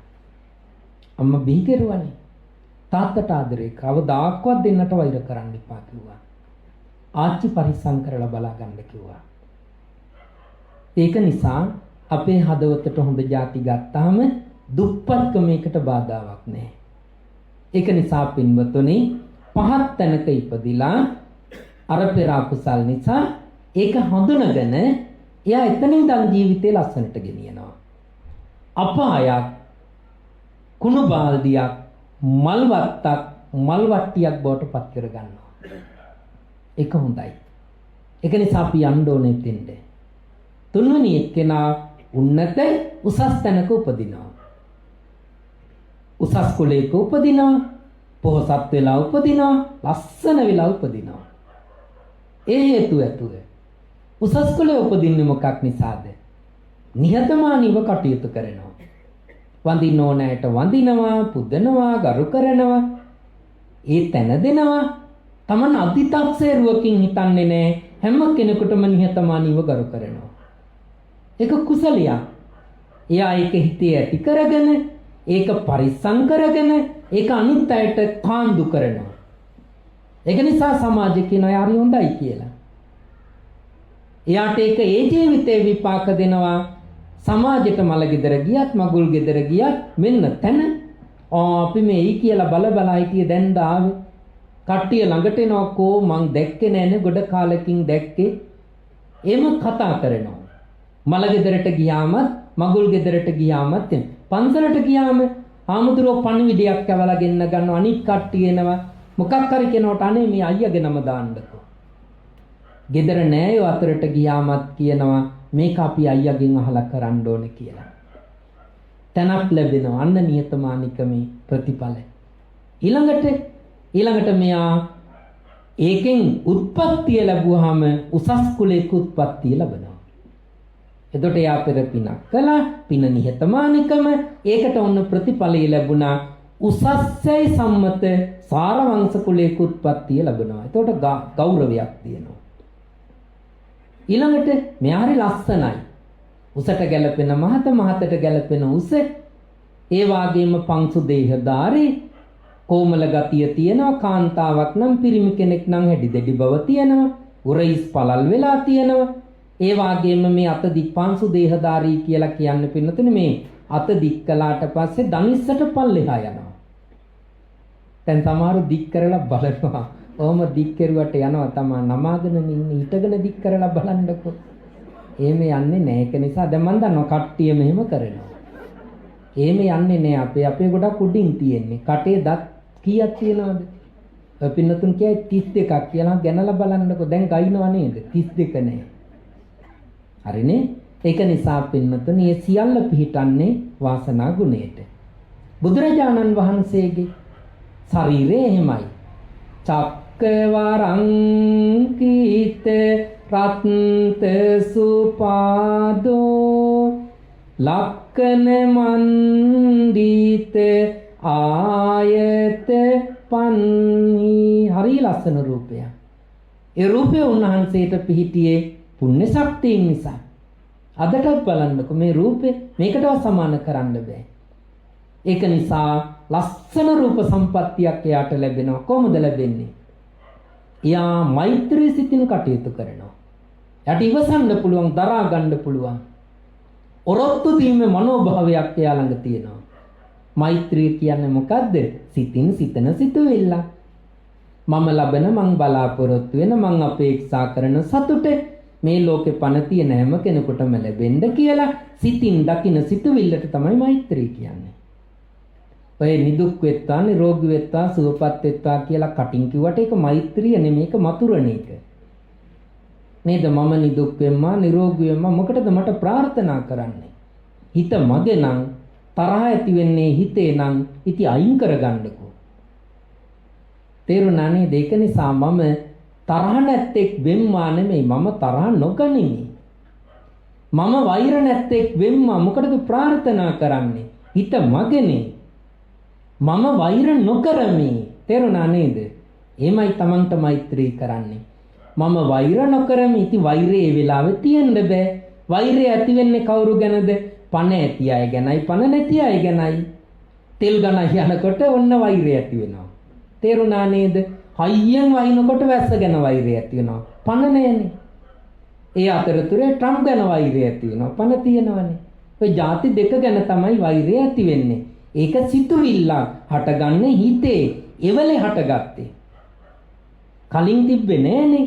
දැන් මම වෛර නොකරමි කියනකොට මම බලනවා මං කාටද වෛර කරන්න කියලා. එතකොටනේ ඒක හටගත්තේ.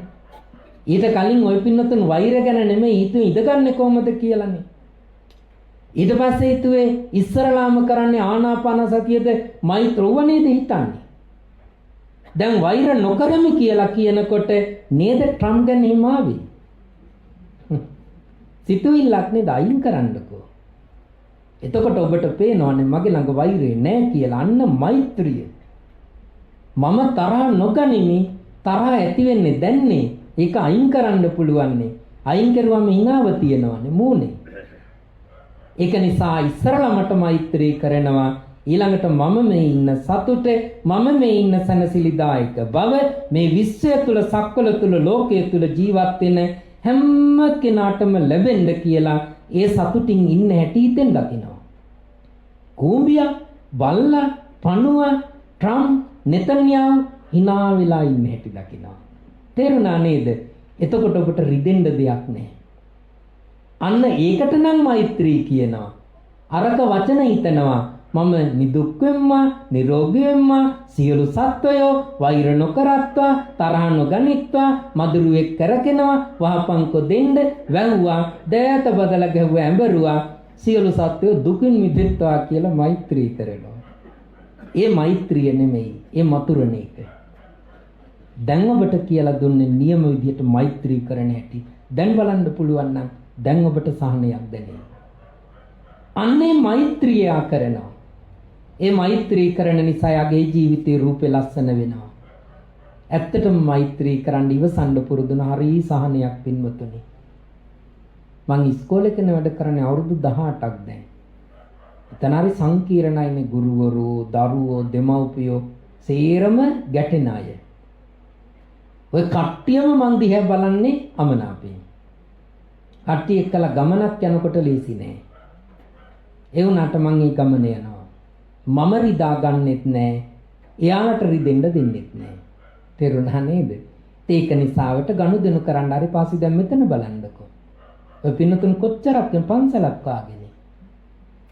තව බණ කිව්වොත් තවත් අහනවනේ. ඒක නිසා පින්වතුනි අපේ සිත අපට ලස්සනට තියාගන්න පුළුවන්.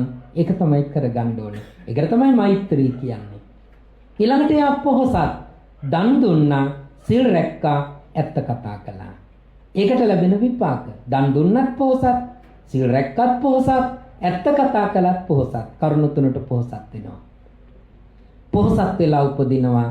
හැබැයි ලස්සන වෙලා උපදිනවා. උසස් කුලයක උපදිනවා. පහත් විදියට ජීවත් වෙනවා. පහත් විදියට ජීවත් වෙනවා. කිහිල් බද්දර නේද? තැඹිලි, කමාන්ඩෝ, එහෙමනේ හොඳට සල්ලි තියනවා, තනින් තැනට යනවා. ඒ වුණාට ගැටලු නේද? අනික් කට්ටිය සතුටින් කතා කරන්නේ නේද? ධනෙ තියෙන්න පුළුවන්, වත්කම් තියෙන්න පුළුවන්, චර්යා පහත් වෙනකොට මිනිස්සු සාප කරනවා නේද? ඒක තමයි උසස් තැනක ඉපදුනාට යන පාර පහ. ඒකයි උන්නත උන්නත කියන්නේ පෙර පිනට හොඳ තැනක ඉපදිලා මෙන්න ජීවිතේ පහත් විදියට ගෙනියනවා. හතරවෙනි එක්කෙනා උන්නත උන්නත පෙර පිනකට උසස් තැනක උපදිනවා. උසස් කුලයක ලස්සන රූපයක්, ඒ වගේම පොහොසත්. යා පූර්වට ජීවත් වෙන අම්මට සලකනවා, තාත්තට සලකනවා, ගෙදරට බලනවා, පන්සලට ගරු කරනවා, හාමුදුරුවන්ට ගරු කරනවා, පින්කම් අගය කරනවා, හොඳ ජීවිතයක් ගත කරනවා. එයා යාට වද දෙන්නෙත් නෑ. එයා නිසා සමාජයට කඳුළු වෙන්න තියන්නෙත් නෑ. එයා හොඳයි. අනගාരിക ධර්මපාලතුමා, ගංගොඩවිල නායක හාමුදුරුවෝ අපි කතා කරනකොට සතුටින් කතා කරනවා. අනිත් අයට සතුට දුන්න නිසා. නෙල්සන් මැන්ඩෙලා, මහත්මා ගාන්ධි, සුරේෂ් චන්ද්‍රා බෝස්, ජවහර්ලාල් නේරු අනිත් අයට සතුට දෙන්න උත්සාහ කළා.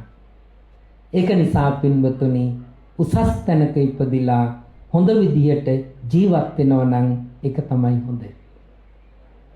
ඉතින් ඔතනින් පළවෙනිය හොඳ නෑ. අයින් කරන්න තියනවා නම් දෙවෙනිය හොඳයි, තුන්වෙනියත් හොඳ නෑ, හතරවෙනියත් හොඳයි. දැන් බණ අවසන් කරන්නම්. අපට ලැබුණ මිනිස්කමක් ලංකාව කියන රටේ තුනුරුවන් පිළිගන්න මිනිස්සු ඉන්න ගෙදරක. බුදුහාමුදුරු කෙනෙක් පහළ වුණා. ඒක නිසා අපි මෙන්න මේ වචන දන්නවා. නිවන, කර්ම විපාක, ඊළඟට භවය, අවීචිය, කරන ಜಾති වලට අදාළ විපාක, සතර ආර්ය අෂ්ටාංගික මාර්ගය, ඔය වාගේ අපි දන්නවා. හැබැයි ක්‍රිස්තියානි කෙනා, මුස්ලිම් කෙනා, හින්දු කෙනා ඔය විශ්වාස කරන්නේ. අපි විශ්වාස කරනවා. එහෙනම් මම ඒ විශ්වාස කරන තැනක තමයි ඉපදුනේ. බුදුහාමුදුරු කෙනෙක් පහළ වෙලා උන්වහන්සේ දේශනා කරපු ධර්මය පවතින කාලයක ඒ ධර්මයේ පිළිගන්න බුදුහාමුදුරුව පිළිගන්න අම්මේ තාත්තෙක් ජීවත් වෙන ගෙදරක මම ඉපදුනා. අංග විකල නැහැ.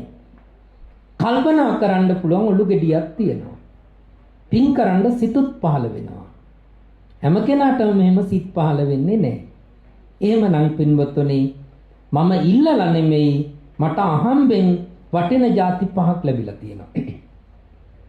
මෙන්න මේ ලැබිච්ච අවස්ථාවයි ලැබෙයිද කියලා හිතන්න එපා. මේ ජීවිතේ දැන් මට 50යි. මං අවුරුදු 30ක් විතර කාලයක් LTT ගැටලුව හිටියා. සුනාමි අහුණා. ඊළඟට කොරෝනා, සහරාන්, ඊළඟට ආර්ථික අර්බුදේ. තේරුණා නේද? දිට්ඨා. දැන් මේ අනර්බුදේ. හිත සතුටින් ඉඳ ලැබෙයි කියලා හිතුවට මොනවා හරි ගැටලුනේ දැවිත් තියෙන්නේ. ඒක නිසා එnde ඉදිරියට හොඳ වාතාවරණ නෙමෙයි උදා වෙන්නේ. ඒක නිසා පින්නතුනි මං නැවත උපදිනකොට මේ තැන මට ආයි හම්බ වෙයිද කියන එක දන්නේ නැහැ.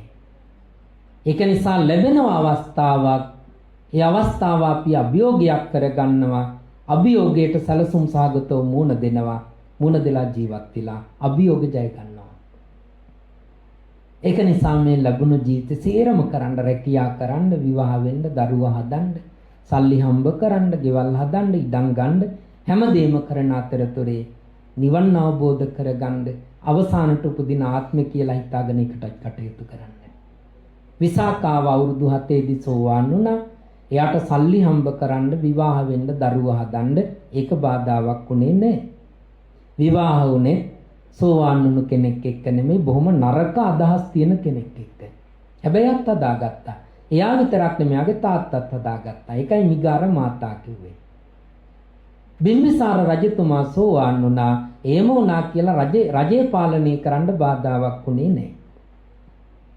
ඒක නිසා අපි ගත කරගෙන යන ජීවිතයට ධර්මානුකූල වුණා කියන්නේ ඒ ජීවිතේ හොඳ වෙනවා මිසක් පල්ලම් බහින එකේම නෙමෙයි.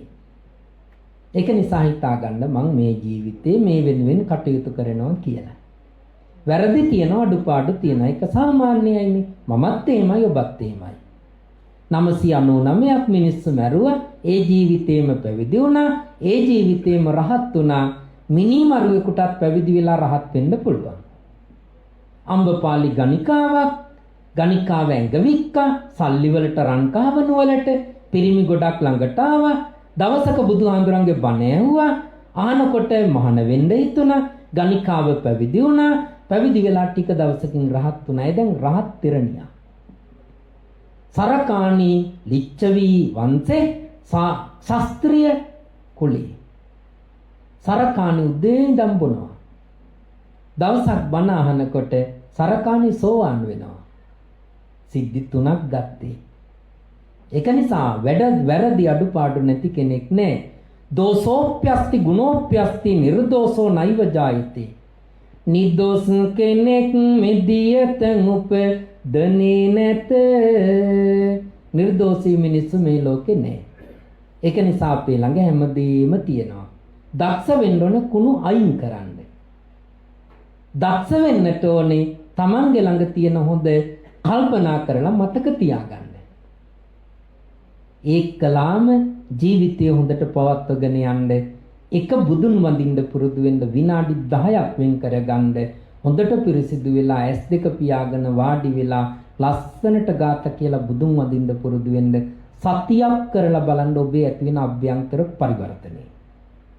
ඒ විනාඩි 10ට සිල් රකින්නත් පුරුදු කරගන්න ಜಾති පහනේ තියෙන්නේ. ගොඩක් ඒව රකින්න යන්න එපා. ඕන් ඔය පහ රැක ගන්න. ඒකත් ලොකු වෙලාවක් නෙමෙයි විනාඩි 10ක්.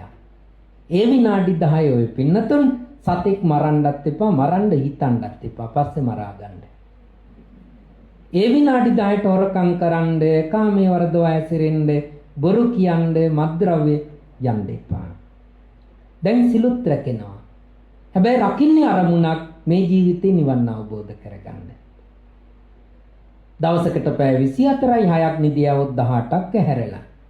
විනාඩි 10ක් සිල් රකින්නවා පැය 17යි විනාඩි 50 සිල් කඩන්න හම්බ නැකි කඩා ගන්න. අර 10 රැක ගන්නකො නේද?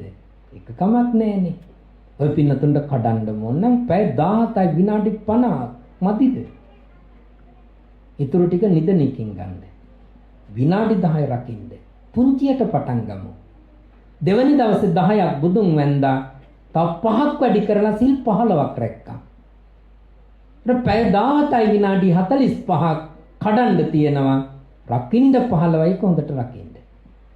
ඒ වෙලාවේ නිවන ගැන හිතනද ජීවිතේ දුකක් කියලා හිතනද විනාඩි 15ට අර පැය 17යි විනාඩි 45ට හිතනද මේ ජීවිතේ තරම් සැපක් නෑ අපාය කියලා එකක් නෑ පව් කෙරුවට කමක් නෑ හිතන්න. හිතලා කරගන්න. ඒකට ලැබෙන විපාක වෙනම හම්බ වෙයි. මේ 15ට ලැබෙන සතුටත් වෙනම ලැබෙයි. ඊළඟ දවසේ බුදුන් වඳින එක 10 කළා. විනාඩි 5ක් 20 කරලා සිල් විනාඩි 20ක් රකින්න තවත් පැය 17යි විනාඩි 40ක් සිල් කඩන්න තියෙනවා. හැබැයි අර විනාඩි 40 පරිස්සම් වෙන්න. දවස් 7ක් යනකොට ඔය පින්නතුන්ට මොකද වෙන්නේ? විනාඩි 45ක් සිල් රැකලා තියෙනවා. දැන් බලන්න ඒ 45 රැක්කේ එකේ සුවයක් දැනෙනවා.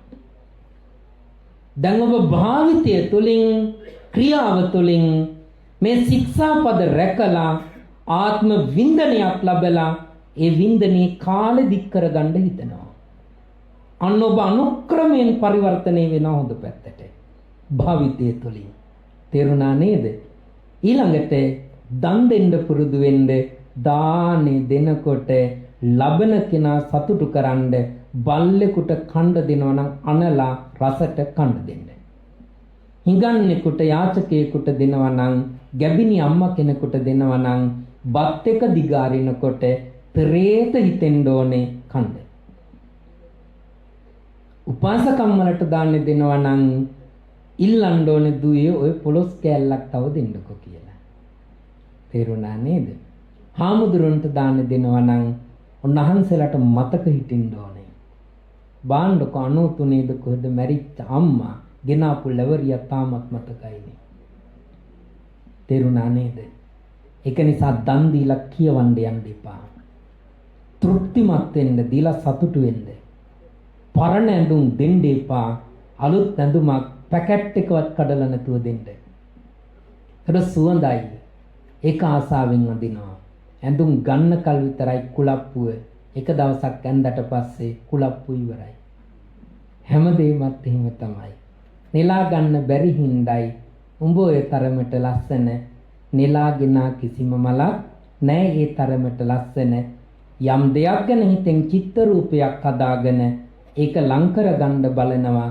හිතේ හදාගත්තු චිත්ත රූපේ ලං කරගත්තු වස්තුවේ නැතුව යනකොට ගැටීමක් ඇති වෙනවා. ඒක නිසා එකට වෛර කරන්න අරගෙන අයින් කරන්න හදනවා. ඕක තමයි ලෝකේ. ඒක තේරුම් ගන්න. ඒක නිසා දන් දෙන්න පුරුදු වෙන්න. අම්මට තාත්තට හොඳට සලකන්න. ඒක හරි වටිනවා. මේ තාත්තට ඔය පින්නතුන් හොඳට සැලකුවා. ඒක නිසා මේ වෛද්‍යතුමා මට දැන් හම්බ වුණේ. තාත්තා ගැන කිව්වා. ඉතින් අපේ නමක්වත් කියන්න එපා කිව්වා. තාත්තා සතුටින් හිටියේ කිව්වා.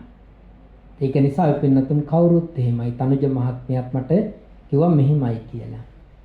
ඒ නිසා පින්වතුනි අම්මට තාත්තට හොඳට සලකන්න. එයාලගේ ළඟට තනතුරු එක්කලා යන්න එපා. දරුවෙක් විදියට යන්න. දරුවෙක් විදියට ගියම සතුටු හිතෙනවා. අපේ අම්මා නැති වුණා අම්මගේ හිත රිද්දුවේ නැහැ මහණුන දවසේ ඉඳන්.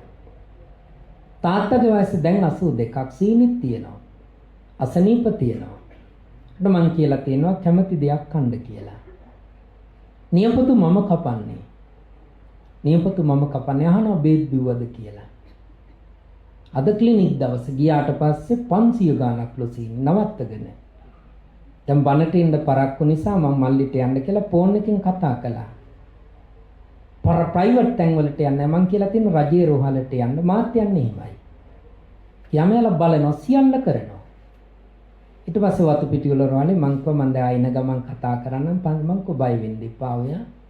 සීන් තාත්තා එහෙමයි කියන්නේ ડોක්ටර් ළඟට ගියාම මේ සීයා සීනි වැඩිනේ. ඉතින් ડોක්ටර් සීනිත් ඉන්නවා මාත් ඉන්නවා කියනවලු. එහෙම තමයි ඒක සාමාන්‍ය හැටි. එතකොට ඒ වාගේ සතුටින් තියන්න දෙමව්පියෝ දත් දාලා දෙන්න දත් නැත්තම් කාච දාලා දෙන්න ඇස් පේන්නේ නැත්තම් මේ කට ලොඟු යන්න තියන්න එපා. යාලා ආසයි පපඩම් කැල්ලක් කපන්න. දත් නැතුව ගියාම හපන්න බෑ. හැපුවේ නැතුවම රස නැහැ. තලුම්බල ගිලින්නේ. බලාගෙන ඉන්නද්දි මේක ඇකිලෙනවා. ඒක නිසා දත් දාලා දෙන්න. එතකොට හපන්න පුළුවන්. හොයලා බලන්න. කොච්චර දුරක හිටියත් කතා කරන්නේ. මං කෑම කන්න ගත්තේ ඔයා මතක් වුණා බේත් බිව්වද? සැරවැර කරන්න එපා, අන කරන්න එපා. එයාලගේ ලෝක ජීවත් වෙන්න ඉඩ දීලා අපි උදව් කරන්න ඕනේ.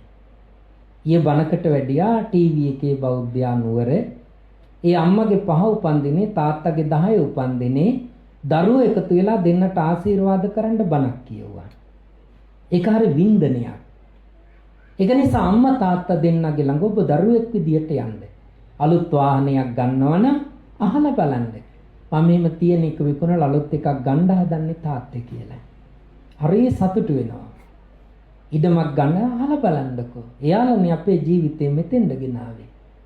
මම ඒකයි අර දුවට කිව්වේ දුවේ කැම්පස් යන්න. හැබැයි කිරියම්ම එහෙම අමතක කරන්න එපා කියලා. හැම දෙයක්ම කිරියම්මගෙන් අහලා කරන්න කියලා.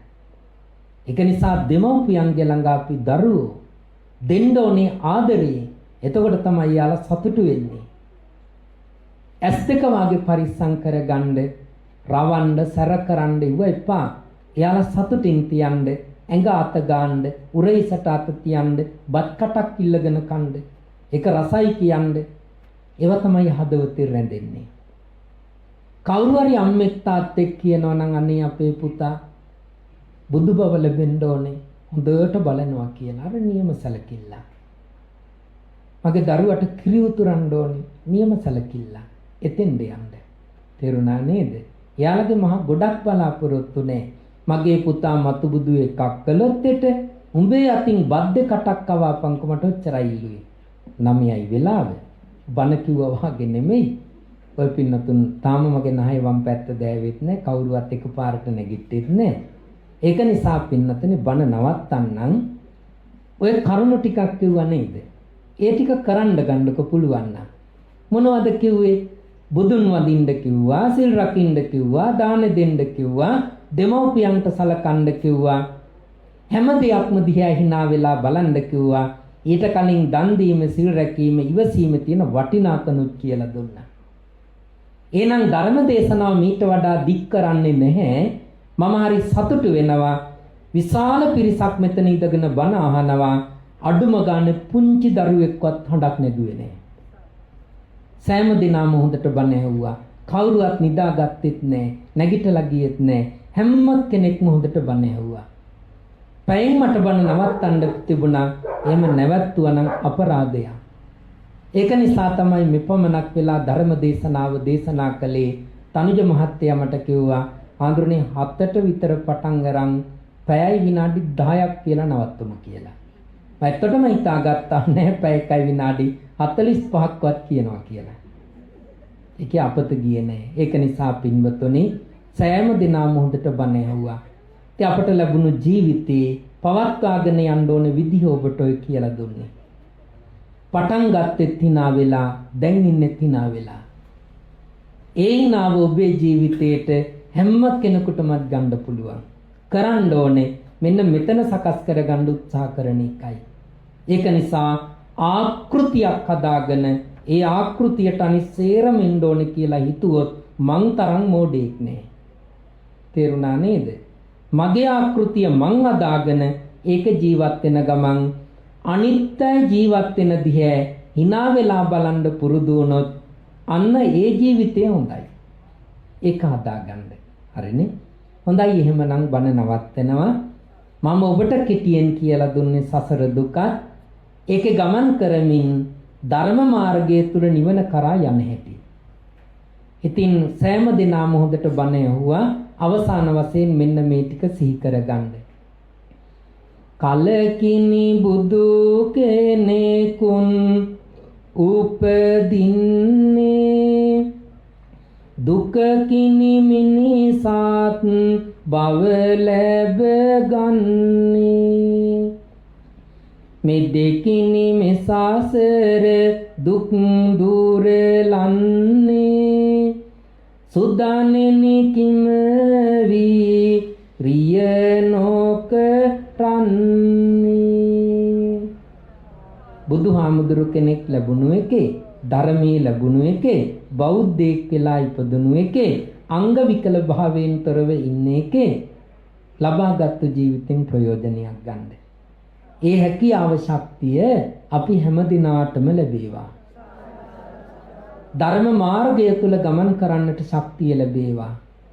අපි හැම දිනාටම බලාපොරොත්තු වෙන උතුම් චතුරාර්ය සත්‍ය ධර්මයේ නිර්වාණය අවබෝධ කරගන්නට මේ කරගත්තු පින පාරමිතා ධර්මයක්ම වේවා. බ්‍රහ්මයන් දෙවියන් සහිත හැම සත්වයෝම අනුමෝදන් වෙත්වා සුවපත් වෙත්වා කියලා සාදු කියන්නේ. හොඳයි පින්වත්නි පරිස්කාර පූජා කරන්න. එතෙක් අනිත් අය ඔහොම ඉඳගෙන ඉන්න. ඊට පස්සේ පින් අනුමෝදන් කරලා අපි බණ අවසන් කරමු.